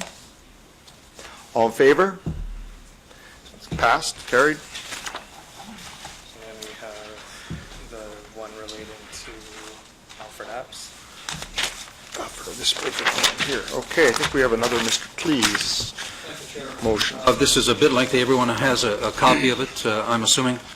That the Standing Committee on Public Accounts pursuant to Standing Order 110B, whereby each committee shall have power to send for persons, papers, and things, compel Mr. Alfred Apps to produce and table to this committee forthwith all documents and materials referenced during his testimony under oath before this committee, including but not limited to the following documents, materials, papers, and things related to his testimony. 1, a summary of my personal and professional background. 2, and by the way, these are in quotations, a detailed overview of the legal work I did in relation to Ornge. 3, documents pertaining to how, when, and what Mr. Apps was referring to when he said, I quote, I was aware of the marketing services agreement with Augusta Westland. 4, documents in Mr. Apps' possession or his ability to possess that prove or back up his assertion that the corporate structuring of Ornge, quote, was a conventional, bankruptcy remote, private equity, limited partnership investment structure that those experienced in private equity investment would easily recognize and understand as commonplace. 5, any documents, briefings, notes, emails, logs, and or correspondence that supports Mr. Apps' assertion that the government was thoroughly informed in respect of this reorganization before it was completed, and any correspondence and or responses and or evidence that show the government's response had raised no objections in respect of it. 6, documents that support Mr. Apps' assertions when asked about Dr. Mez's salary and or loans where he said, quote, the government was thoroughly, painstakingly, and in all cases, truthfully briefed in advance of Ornge taking any of these actions. 7, detailed documents promised to be tabled by Mr. Apps when responding to questioning by the member from Bramalea Gore Malton, Mr. Jagmeet Singh. Mr. Singh, you indicated that you briefed the government and you were present during those briefings. Who did you brief and who was present? Mr. Apps. I've got a detailed record of every briefing that I participated in. Mr. Singh, would you be able to just, Mr. Apps, I can just give you a high-level overview, and if you want more detail, I'm happy to give it to you.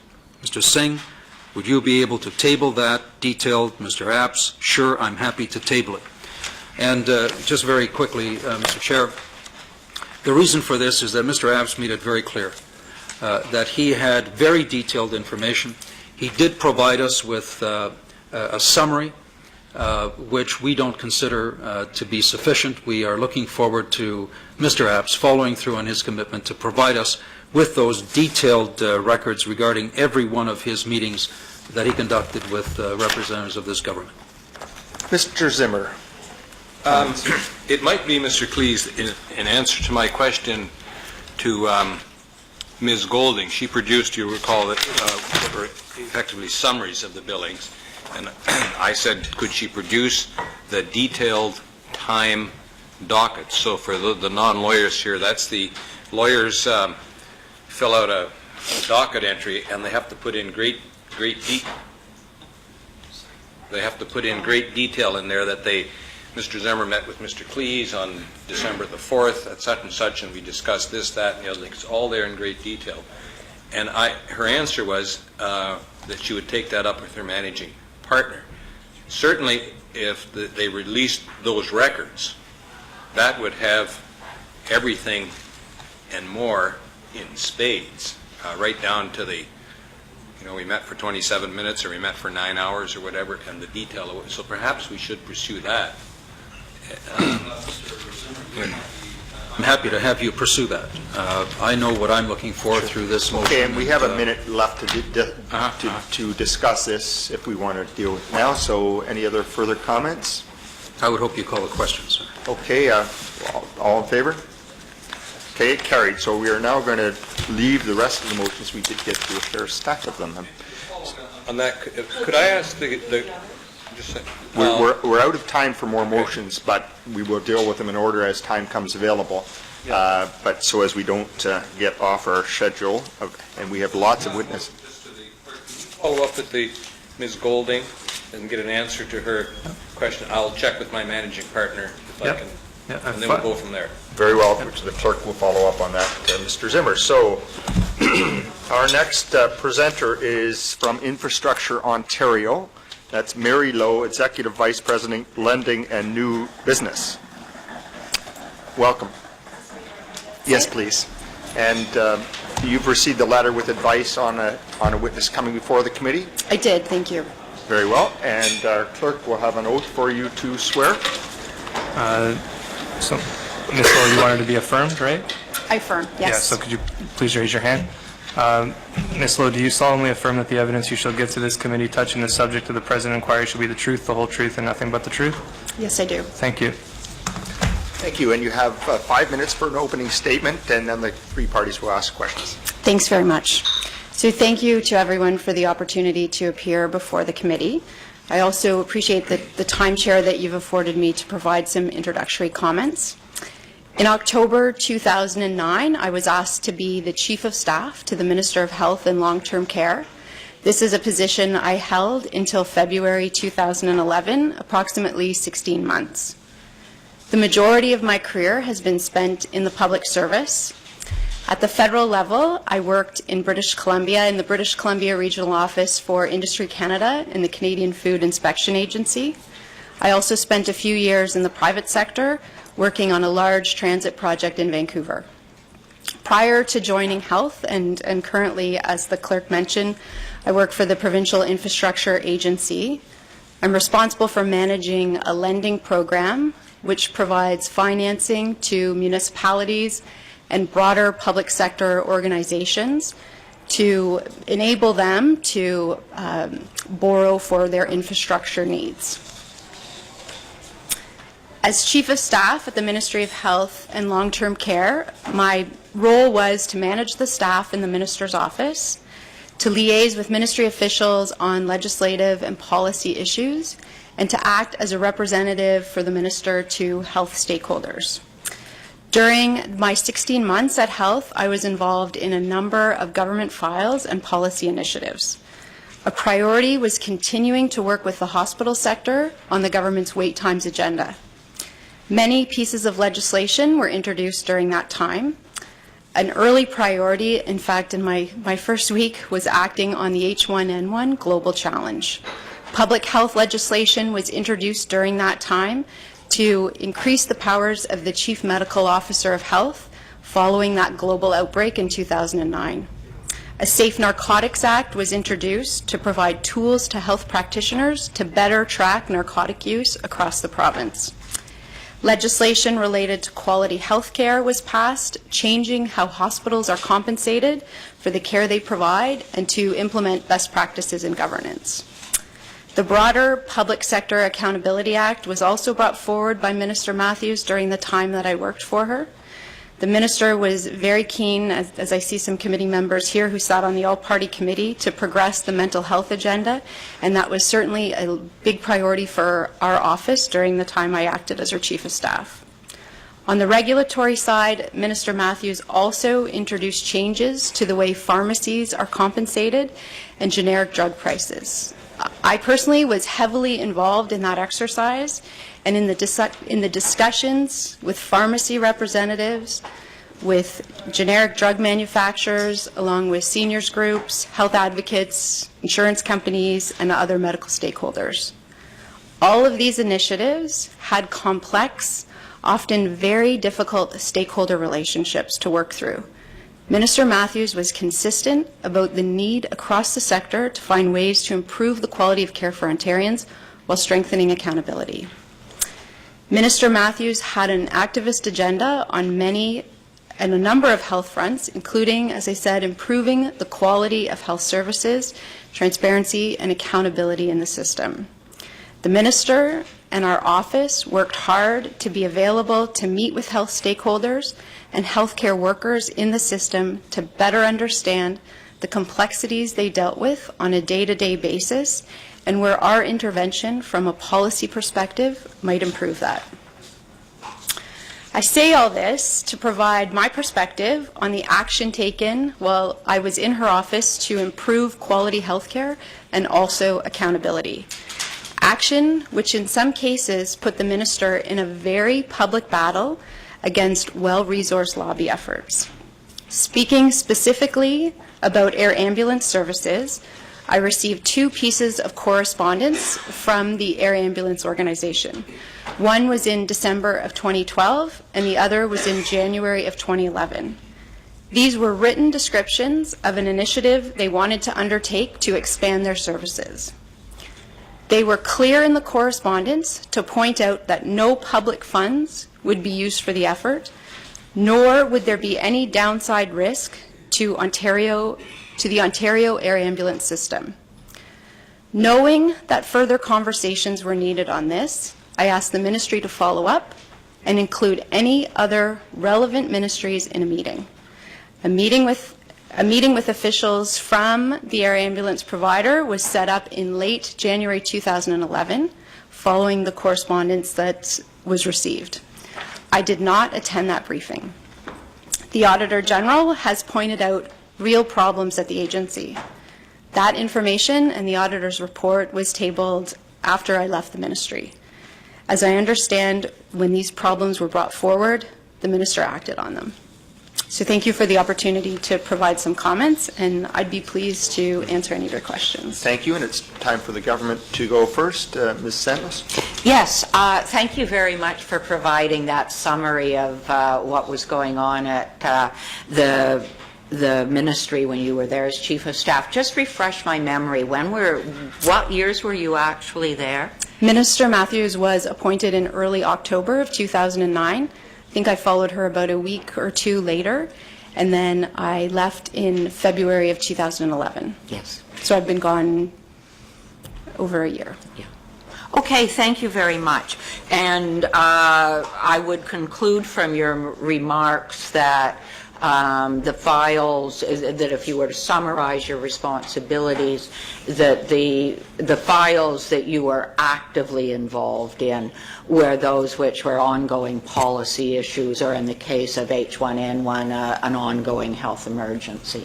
Correct. Certainly H1N1 was a key component. There was legislation on quality health care, Safe Narcotics Act, and the pharmacy negotiations consumed considerable amount of my time.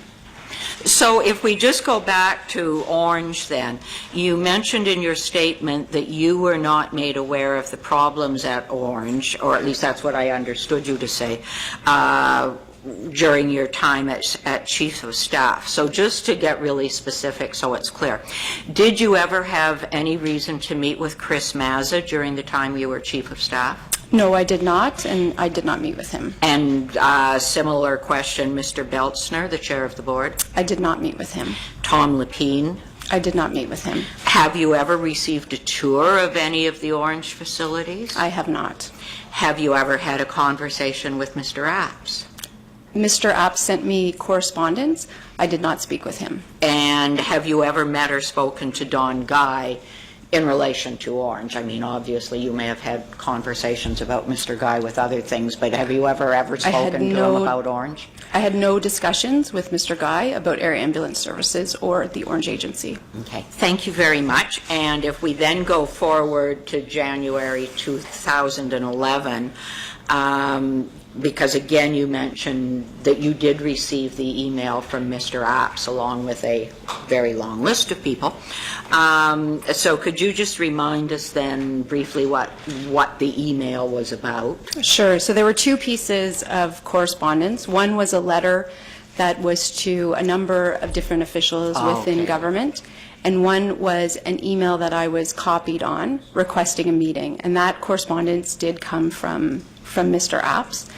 With both pieces of correspondence, I forwarded on to the ministry. I'd understood after reading it, after taking a review of the materials, that there would need to be further conversations on what was contained in the letters.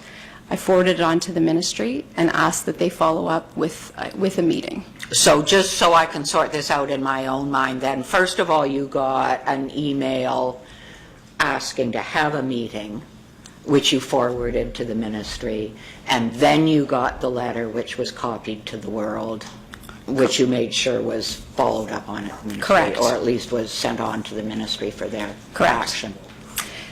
When the email was sent to me, I did follow up with the agency itself and asked them to contact the ministry directly rather than through external counsel to set up any further meetings. And just to be clear, when you had a look at the letter, it didn't raise any flags for you. It was a long piece, one more piece in your in basket. It was certainly detailed correspondence, and in my review of it, what I recall are some of the things they highlighted, saying that no public funds would be used, that there would be no downside risk to air ambulance services. It was a comprehensive piece of information, and so I did know that further conversations were going to be needed on the initiative, and then I forwarded it on. Okay, thank you very much. And you then, as you said, about a year ago, you left as chief of staff. Do you mind sharing why? Certainly. I don't think it's any surprise to any member in this House the kind of personal demands your positions place on your lives on a day-to-day basis. I have two young children who, during the 16 months, one was 2 at the time, who it was a big sacrifice on their life and wasn't something over the long term that I was prepared to continue. And now that you've returned to Infrastructure Ontario, have you had anything at all to do with Ornge since you've gone to Infrastructure Ontario? Nothing. Okay. Thank you very much. Thank you for your help. Thank you, and we'll move then to the opposition. Mr. Cleese. Thank you, Ms. Long. You said that you received some correspondence from Dr. Mazza. No, there was nothing. I don't recall if it was from Dr. Mazza, the letter. I recall that I had an email from Mr. Apps, and there was another piece of correspondence. I don't recall who that was from. There was a letter that a number of us were copied on. I'm sorry, I don't remember who that was from. Okay, I'm quite sure that in response to the question that Ms. Sandals asked if you had had any contact with Dr. Mazza, you said no contact, but I did receive correspondence from him. Sorry, from the agency. Was it Mr. Apps? Okay, My apologies. If that was what you said, I should affirm that I don't recall receiving any correspondence from Dr. Mazza. I never met with Dr. Mazza. Okay. And just a point of clarification, the letter we were talking about was the letter from Mr. Beltzner that the entire world was copied on. Okay. It's interesting that the entire world was copied on that letter, and we can't find anybody who actually attended or read the letter. So I'm sorry, I did review the letter. Oh, you did? Okay. And I understood that there were a few things that were highlighted in the letter, including the fact that no public funds would be used. There was some attestations in there about third parties. I cannot recall who those third parties were who looked at it. It was one of the big 5 accounting firms that I remember in my mind. But I did know at the time that there needed to be further conversations on the information being presented.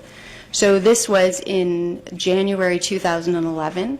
At the time, I forwarded it to the ministry and asked them to follow up with a briefing. I did not attend that briefing, and then I did leave the ministry in February of 2011. So probably about 2 to 3 weeks after that correspondence was received. Okay. Any other correspondence that you might have received from anyone at Ornge or consultants who may have contacted you regarding Ornge? Do you recall receiving anything? I do not. Okay. As Chief of Staff to the Minister, it's a busy occupation. There's not very much that the Chief of Staff doesn't know about the Minister, and the Minister relies heavily on the Chief of Staff for information. Did you at any time have conversations, discussions, any meetings with the Minister on the topic of Ornge? When the correspondence was forwarded to us, I did not discuss the correspondence with the minister at the time. I had forwarded it on to the ministry for further follow-up and left the position. So those documents I didn't discuss with her. When I first started, when the minister took office, and when I first started in the office, we had received an introductory briefing on air ambulance services. There was nothing in that briefing that would have prompted a meeting or further follow-up that signified any challenges or problems with air ambulance services in Ontario. Certainly nothing in that the auditor has since raised in his report. There was no information available at the time that I was in her office that was brought forward to suggest the kind of real challenges that the auditor pointed out in his report. Okay. You're now at Infrastructure Ontario. That's correct. Are you familiar with the statement that Mr. Apps made about the folks over there in his testimony here? If not, would you mind repeating sure. it? Here's what he said. In talking about Ornge, he first declared it a great Ontario company, and he said, unfortunately, he essentially suggested that the public sector doesn't know anything about how to manage public-private partnerships. You know something about public-private partnerships. You're in the business of putting out billions of dollars through Infrastructure Ontario. What is your sense about the competency of the people at Infrastructure Ontario to, first of all, understand those funding mechanisms and their ability to manage them and oversee them? Infrastructure Ontario has four main business lines. The one that I am responsible for is the lending program. So we provide financing to entities, public sector entities, to leverage the province's borrowing rate. In fact, it was a program that was started by the previous government some 10 years ago. Our business line that manages the alternative financing and procurement division, our major projects division, they manage the large infrastructure projects in Ontario and look at ways to better manage risk on construction projects.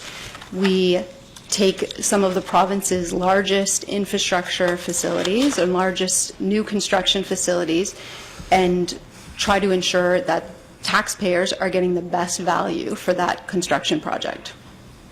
Here's what he said. Fundamental absence within parts of the public sector of the required skill set and competence in commercial and legal matters to properly understand and manage public-private partnerships.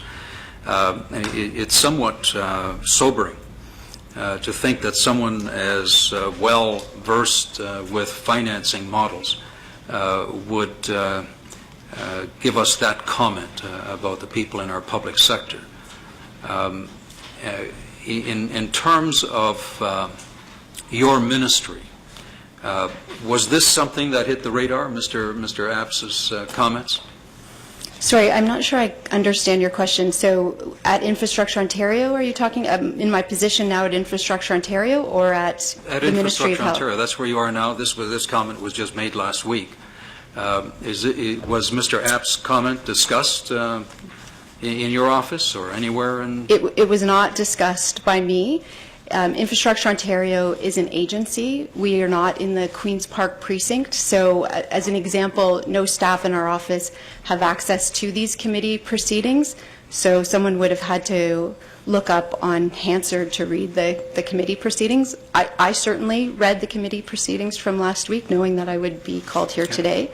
But I can't speak to if any of my colleagues have read it. I know they wouldn't have access to the TV proceedings in where the building were located. How do you think they'd You feel have 30 about seconds, Mr. Please. How do you think they'd feel about that comment coming from Mr. Apps?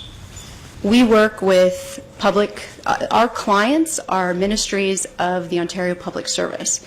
And every day we meet with and work with very smart people in the public service in order to work with them, understand what type of performance they need out of the facilities that we are being asked to build. And I would disagree with his comments that the public service works hard, very smart people who are dedicated to the job that they do and the trust that they're given to deliver on their responsibilities. Thank you, and we'll move to the NDP and Ms. Jelinek. You're about to go through a little bit of a memory test. Apparently, it's good for Alzheimer I'll do my also, best. but we'll see how it goes.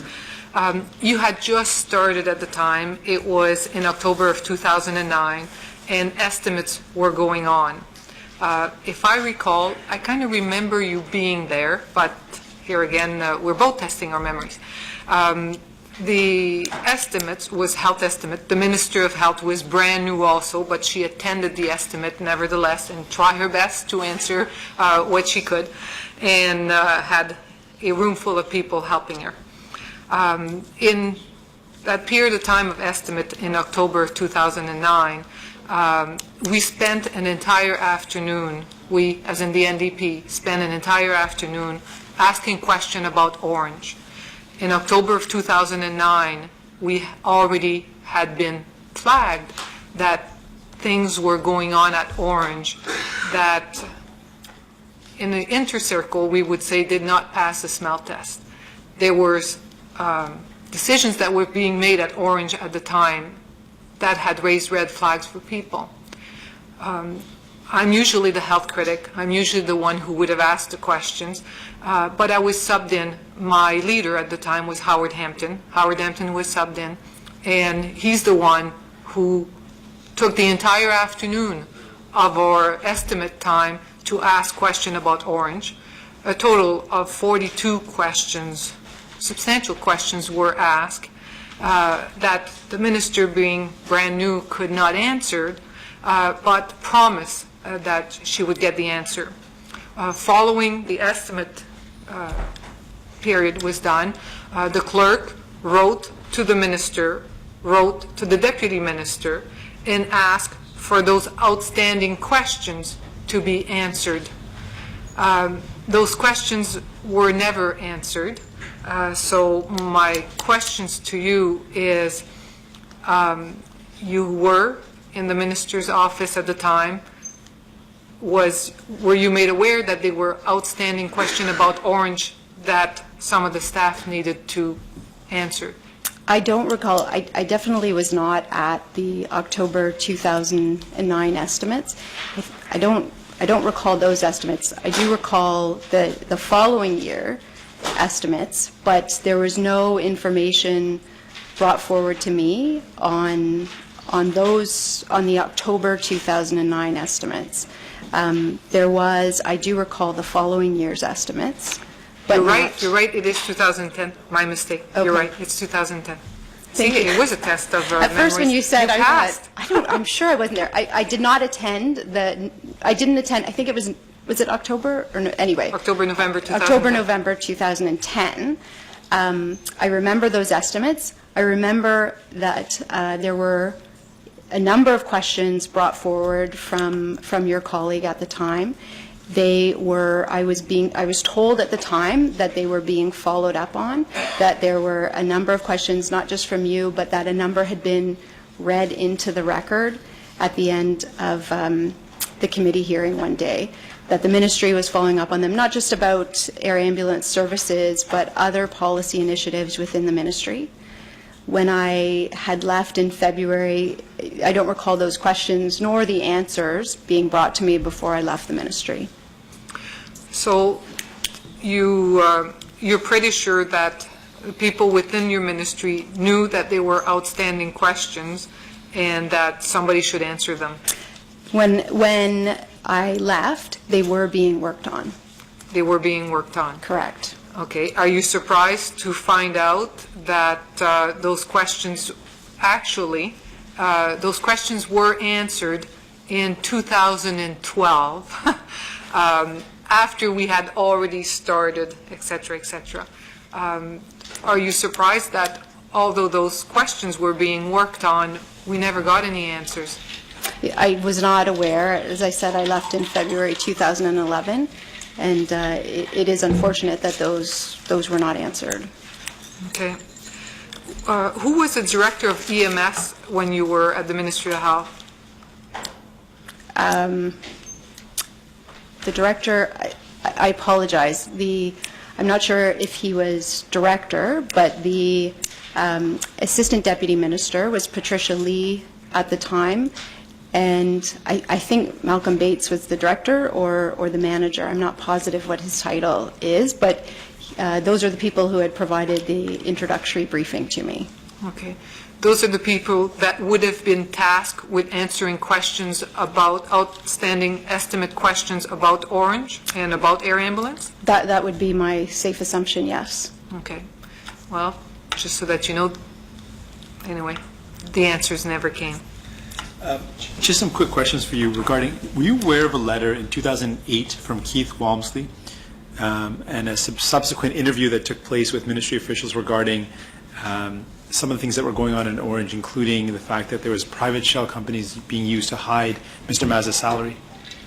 No, I was not. Sorry, you said 2008? That's right. That was prior to my time there, so no, that was not something I recall being brought to my attention. Okay, fair enough. In terms of the ministry's ability to oversee or to control or to have any ability to impact the way Ornge conducted its affairs, would you agree with the comment that the ministry did have sufficient tools in place to have oversight over Ornge? You know, having the benefit of reading the auditor's report, and I had the opportunity to meet with the auditor, with the minister on many times on previous reports, the type of information on the real challenges at that agency that were released as part of his report are incredibly troubling.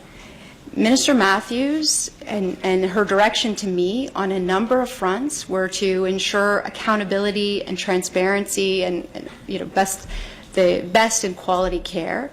Had that information been available to us, it was something we would have acted on. There was other information brought forward on other initiatives. Pharmacy compensation is a great example of one that I said in my introductory comments, where there was not transparency in how compensation was being managed for pharmacy services in Ontario.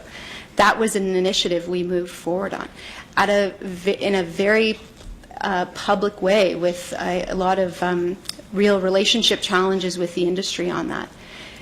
It was, in my entire 16 months of working there, I don't recall any instances where Minister Matthews received information that she didn't act on. So had that information been brought to our attention, I know we would have acted on it. As I've had the hindsight of the auditor's report and the information providing in it, as all of you members are here, the amount of time the government is spending on this, it is troubling. So just in terms of the powers, About 30 seconds. sure. Just in terms of the powers, though, that did exist with the performance agreement, would you agree with me that the ministry did have sufficient tools to oversee Ornge and to make decisions in terms of the way quality care, way patient care was being conducted, or any of those issues? I can't speak to did I know what tools were in place. What I can say is, had that information been made available to us, had we known that the types of issues that the Auditor General brought forward, we would have acted on them. Okay. Thank you very much for coming before the committee Thank today. you. Appreciate it. Thank you very much. And our last presenter today is from Infrastructure Ontario, David Livingston, President and Chief Executive Officer. welcome, and you've received a letter with information about presenting to the committee? Yes. I've received a letter that I was invited, yes. Okay, very well, and we have an oath to swear. Just want to raise your hand. Mr. Livingston, do you solemnly affirm that the evidence you shall give to this committee touching the subject of the present inquiry should be the truth, the whole truth, and nothing but the truth? I do. Thank you. Very well, thank you. And you have 5 minutes for an opening statement, then questions from the parties. I thought what might be a little bit helpful was to talk about Infrastructure Ontario and talk about what we do, and then I guess try and offer some insight into why I've been invited to speak today and to answer questions. Infrastructure Ontario was created in 2005 as an agency of the government to build infrastructure. We had a long list of projects, mostly hospitals. We were doing some courthouses and some roads, and I think the government's view when we were created is that it wanted to try and take advantage of private sector practices around construction. It wanted to transfer risk to the private sector to get things built, and it felt that was it was best able to do that by having an agency that was dedicated to the task of building these things. It was very clear from the creation of Infrastructure Ontario that we weren't going to be involved in deciding what the government should be investing its infrastructure dollars in. That was the government's prerogative. Our job was that once these things got decided, that it was our job to make them happen as best as we possibly could. And so we established, I think it's by legislation, but it's at very least by practice, a process whereby we work on that which the government assigns to us. So if we're building a hospital, then the Minister of Infrastructure will send us a letter saying, build this hospital, here's the budget that you have to work within, and it's our job then to execute it against that budget. If we're building a road, then it would come from the Minister of Transportation to the Minister of Infrastructure, who would then assign it to us. So there was a very established protocol that we worked on that which we were told to work on, and they were all infrastructure related. As time evolved and the nature of the projects that we had evolved, we started dealing with more ministries. So we've now broadened the infrastructure program. I would say that in the early days it was probably 70% hospitals. More recently it's moved into, we're doing more roads, we're trying to do some transit and some other kinds of things. So it's just, I think the nature of the portfolio has changed, but the nature of what we do has not, which is we still build that which the government tells us to build. A year ago, we were a decision was made to merge Infrastructure Ontario with the Ontario Realty Corporation. So at that time, then our responsibilities broadened to also include that which ORC used to do on its own, which included developing properties, selling properties, occasionally buying properties, and essentially acting as a landlord for the public service and the people that work in the public service and all the lands and buildings associated with it. So we broadened ourselves from being an infrastructure organization to one that manages property and manages buildings that the government owns. However, the process and the practice is still the same. We do what we're directed to do. So we have a very well-established protocol that says that we're not policymakers. We don't initiate what gets done. We just make sure that what gets decided to do, we do it well. So there's a very clear distinction between people who set policy and people who execute, and we're on the execution side of things. We make stuff happen.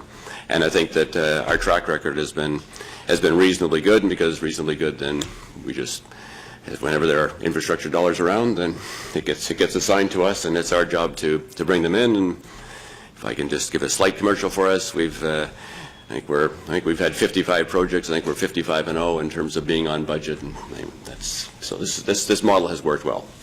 So, with all of that as context, I know lots of lawyers. I know lots of construction people. I know lots of bankers. These are all people that are in and around what we do all the time. One of the lawyers that I know is Alf Apps.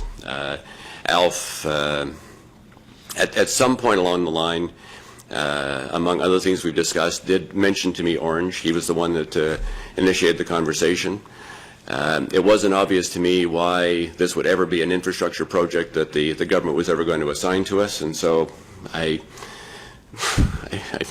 I frankly didn't pay that much attention to what he was saying or what he was talking about.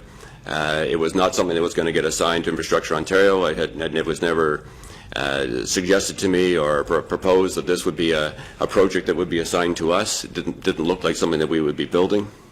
And so there was no reason for me to engage in the conversation. And then somewhere along the line, I think it was in January a year ago, when the letter that was sent from, I guess, the chair of Ornge to the Minister Matthews, I got copied on the letter, and I'm presuming that I got copied in the letter because Alf asked him to copy me on the letter. I have a couple of filters when I look at things. First thing, that it's not addressed to me. That's one filter. Doesn't get that much attention. If it's addressed to me and they get my name wrong, then I'd probably look at it even less. If they get my name wrong and my title wrong, then I really look at it a lot less. So there was not much about this that would suggest that I should read a 40 or 50 page letter on which I was CC'd. So I don't mean to be evasive, and I don't mean to be blasé about something that's obviously important, but I just didn't spend much time on this file or much time on this subject because it wasn't something that I was directed to do. It looked like it was going to be directed to do, or that really had anything to do with Infrastructure Ontario, what we did as a business for the government. We can move to questions now. That would be my pleasure. Very well. And the opposition gets to ask the questions first. Mr. Cleese. Thank you for joining us. We're still searching for someone who actually read that letter that they were copied on. I imagine they got your name as well as your title wrong on that letter. But the title for sure was wrong. I don't remember whether the name was wrong or not. All right. So what you're telling us is that you know Mr. Apps casually. Right.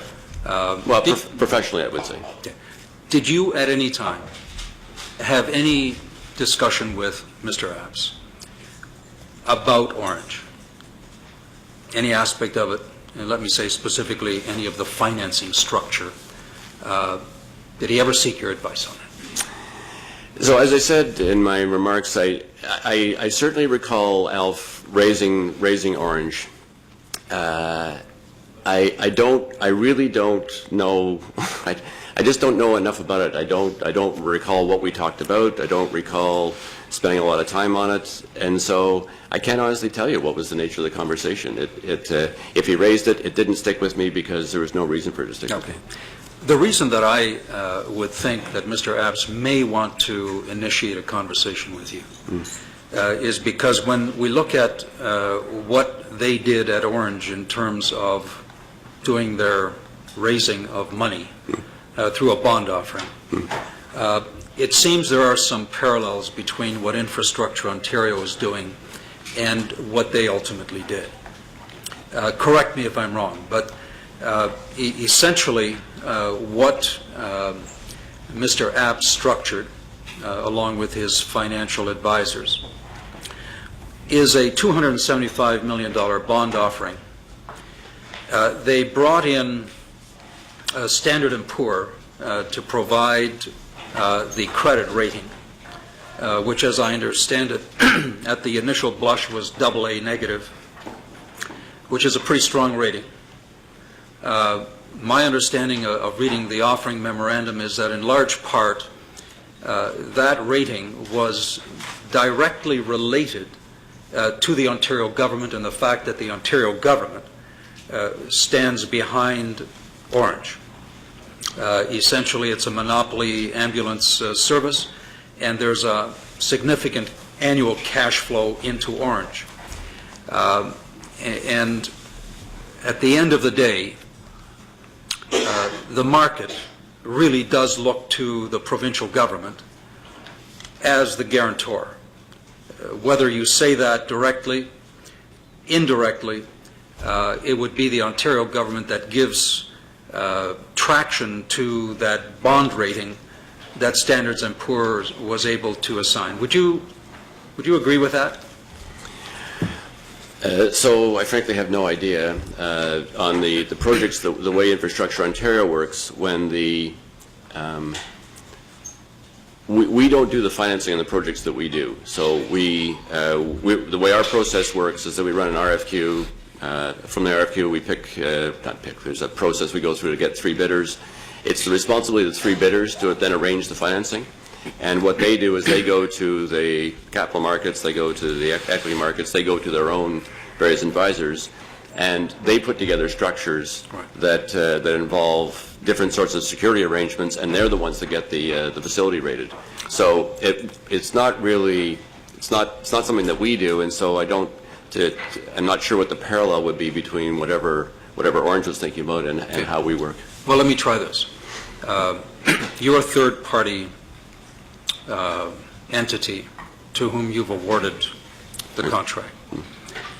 Goes to the market and raises funds. I'm sure you're familiar with the offering memorandums that those third parties would be using in the market to raise their bonds. In those offering memorandums, is there a reference to the fact that this is an Ontario government program and that it is the Ontario government that is funding the project? It would certainly be noted in those documents that we're the takeout on the bond, but there would be a lot of other stuff in there about how much equity they put in, what their security arrangements are.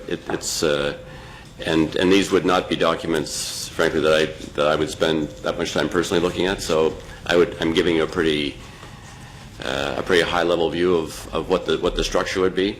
So all I would say is I think it's more complicated than just it's this and it's that and the result is a certain credit rating. While you're here, what would the typical equity participation be of a project of a company, be that the general contractor or whoever you award the contract to? So again, I don't want to be evasive. It will depend a lot on who the contractor is, the size of the project, the nature of the project, whether or not we have revenue risk, whether we transferred revenue risk in the project or not transferred the revenue risk. The size of the equity would vary a lot, and there would be a lot of variables. So I'm not sure I can give you a. Is there a minimum equity participation that you require? Not by us, or not established by us. It would be established by the bankers. So it would be possible that one of your infrastructure projects could be 100% financed? I think it's unlikely. Okay, but it's possible. I guess. I'm really, as I'm answering the question, I'm trying to think about whether I can think of one that would have been 100% financed, and it doesn't come immediately to mind. You have a couple minutes, Mr. Cleese. Okay. Did you know what your friend Mr. Apps said about folks in the Government of Ontario and their understanding of public-private partnerships? No. Well, this will make your day. He said, fundamental absence within parts of the public sector of the required skill set and competence in commercial and legal matters to properly understand and manage public-private partnerships. So he's essentially saying that folks in the public sector know very little about the complexity of these arrangements. I think I'd like to suggest I think we know a little bit about them. So you disagree with Mr. Apps? Again, it's entitled to his opinion. I think we have a pretty good track record at delivering projects using AFP, which is the Ontario program for transferring risk to the private sector, alternative financing and procurement. We've got a well-established track record of bringing projects in on time, on budget. The market seems to like them. They come to us regularly. I think don't feel too badly, by the way, because he wasn't very complimentary of the Auditor General either. So you're in good company. So if Jim and I are in the same boat, I think we're in good shape. Thank you. Thank you. We'll move to the NDP then. France. So what are your, not personal, but your relationship with Mr. Apps? When do you ever deal with him? Honestly, I know tons of people that I would talk to all the time, and I've always found Alf to be, he's got good ideas, he's a smart guy, so things would come up. There's really nothing, there's no particular reason why I would call him, there's no particular reason why he would call me. I talk to him like I talk to lots of people. When was the last time you did talk to him?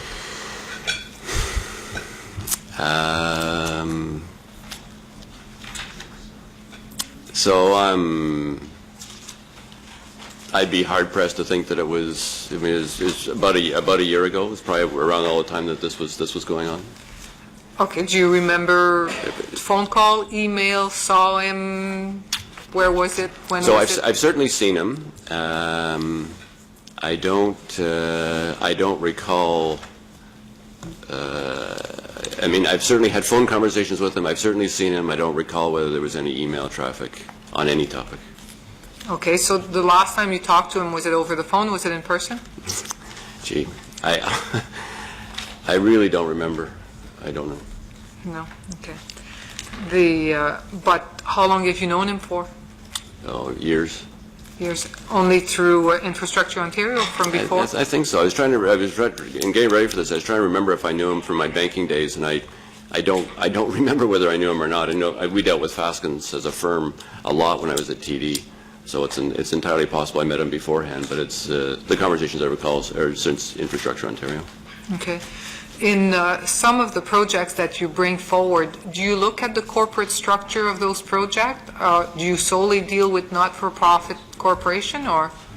Well, the bidders do, and the work that we do, the bidders, these are all very for-profit corporations, so their structures matter a lot. But most of what they do are project financing deals, and so they, as I said, they arrange the financing themselves, and so the structure that they would put together is really up to them, and how much, whether they try and do it as a project finance, whether they're behind it, is really up to them and their lenders. Okay. So you remember the letter, you remember not looking at it, and you remember thinking, this is none of my business, that Pretty you much. got named because you knew Mr. Apps and he said, include this person? I'm presuming that was the case, right? Okay, and he never, nobody from Ornge, nobody from his firm, nobody else ever tried to make sure that you attend a briefing? I know nobody at Ornge, I've never had contact with them, nobody else at the firm, no. And nobody from Infrastructure Ontario attended briefing? No. With Ornge or for Ornge? Certainly not to my knowledge. None of the above? Okay, you want to go? Just want to put to you a scenario. If you can comment perhaps on the way Ornge was conducting its affairs, that essentially a public institution, publicly funded, was filtering or funneling some of its publicly derived income or funds into for-profit in a schema that was quite complex. If you had seen that, or if you'd been briefed on that, what would your reaction be? That seems like an incredibly speculative question. I mean, if somebody came to me and said, this company is breaking the law, or something like that was happening, I would do something about it. But to comment otherwise, I would have to know a lot more about what was going on, or what was involved, and so I just don't know. That's fair. What if it came to your attention that due to a corporate change or a change in the structure, that salaries that were once publicly disclosed were then hidden? Would that raise a flag in your experience or in your opinion? I don't have any experience with that at all. It's not happened in anything that I've ever touched, and so I just don't know. Okay. And there's, in terms of your personal background, your background with Infrastructure Ontario, communication with Alfred Apps, is there any contact you had with Ornge whatsoever? No.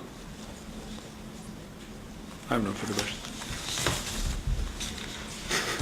Very well. The government members? Yes, it's delightful to see you, but I think you've just said you had nothing to do with Ornge, so I'm sorry, I have no questions. We actually have a few motions to deal with, Chair, so I would suggest we do that. Okay, well, Thank you very much for coming. your testimony, and thanks for coming before the committee. My pleasure. Thanks for having me.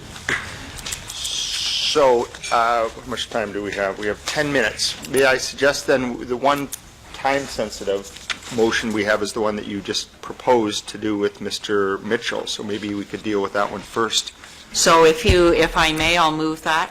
that Kelly Mitchell be compelled to produce and table with the committee no later than Monday, April 30th, 2012, all written records, including but not limited to billing statements, invoices, emails, correspondence, and notes relating to Pathway Group's work for Ornge and/or Ontario's air ambulance service.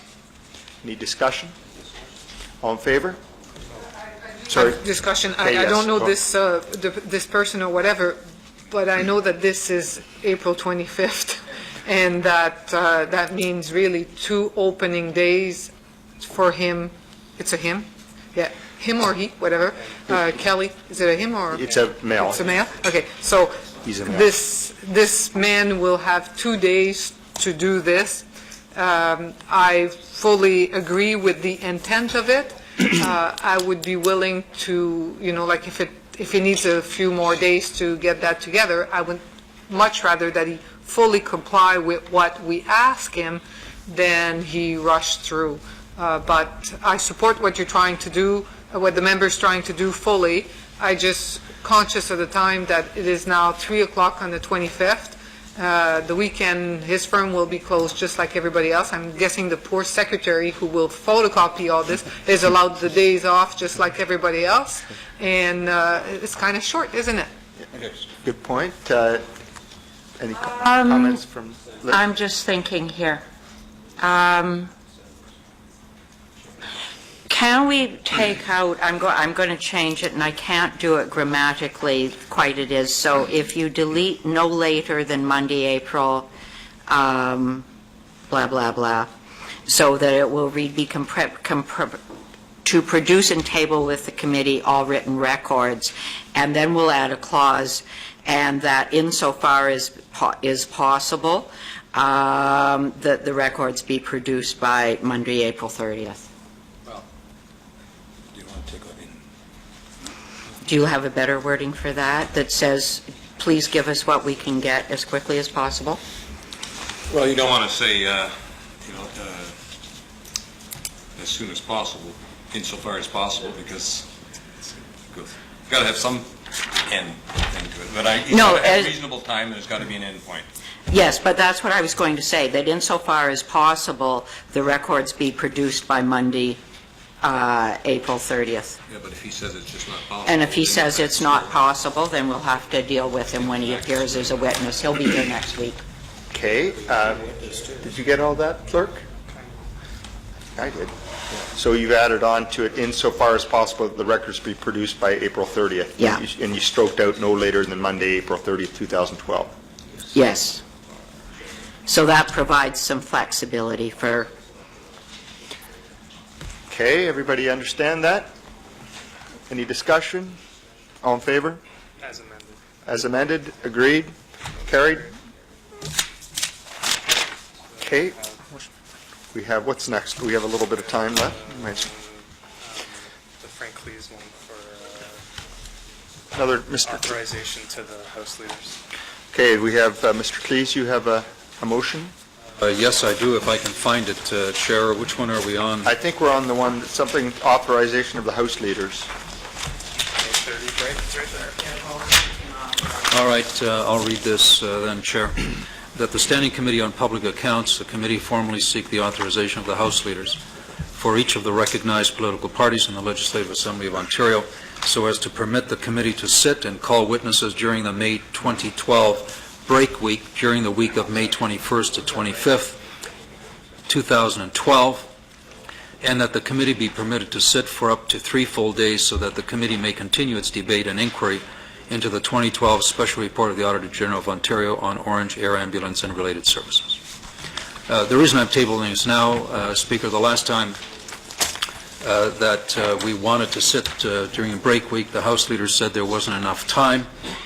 We are running out of time. We only have 5 weeks left, 5 days left, basically, before we break for the summer.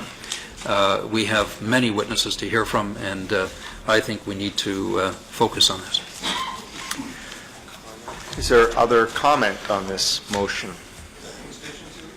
It is constituency week. Frank, don't you? Yes, Mr. Leo? My constituents want me to get to the Mr. bottom Leo? of this. Well, thanks very much, Mr. Chair, and as part of the House Leaders meetings that I tend to on Thursday, this would be something that the House Leader for the Progressive Conservative Party could put on the agenda for tomorrow's House Leader meeting, and we could have an ample discussion there.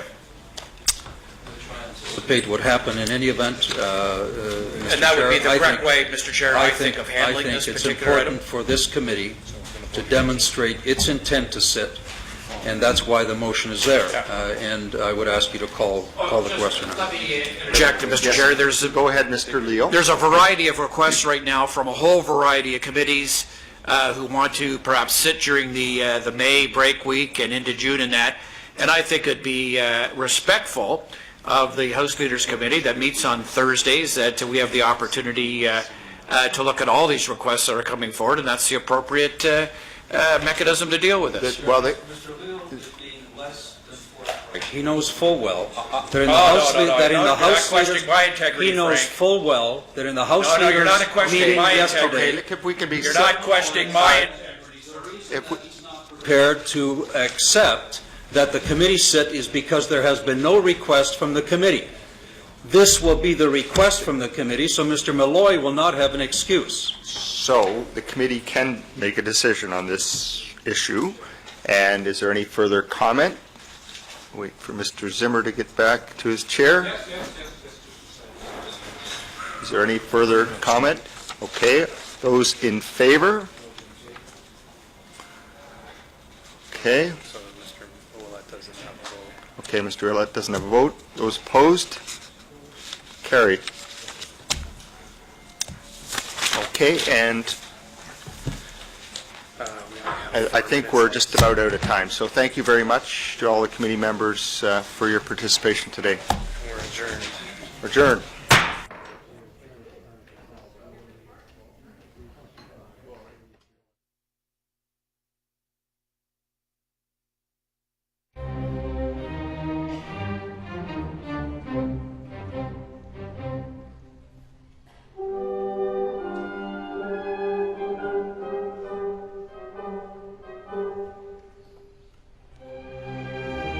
This is the Ontario Parliament Television Network.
Well, good morning, everybody. It's good to see you all again. The Standing Committee on Finance and Economic Affairs will please come to order.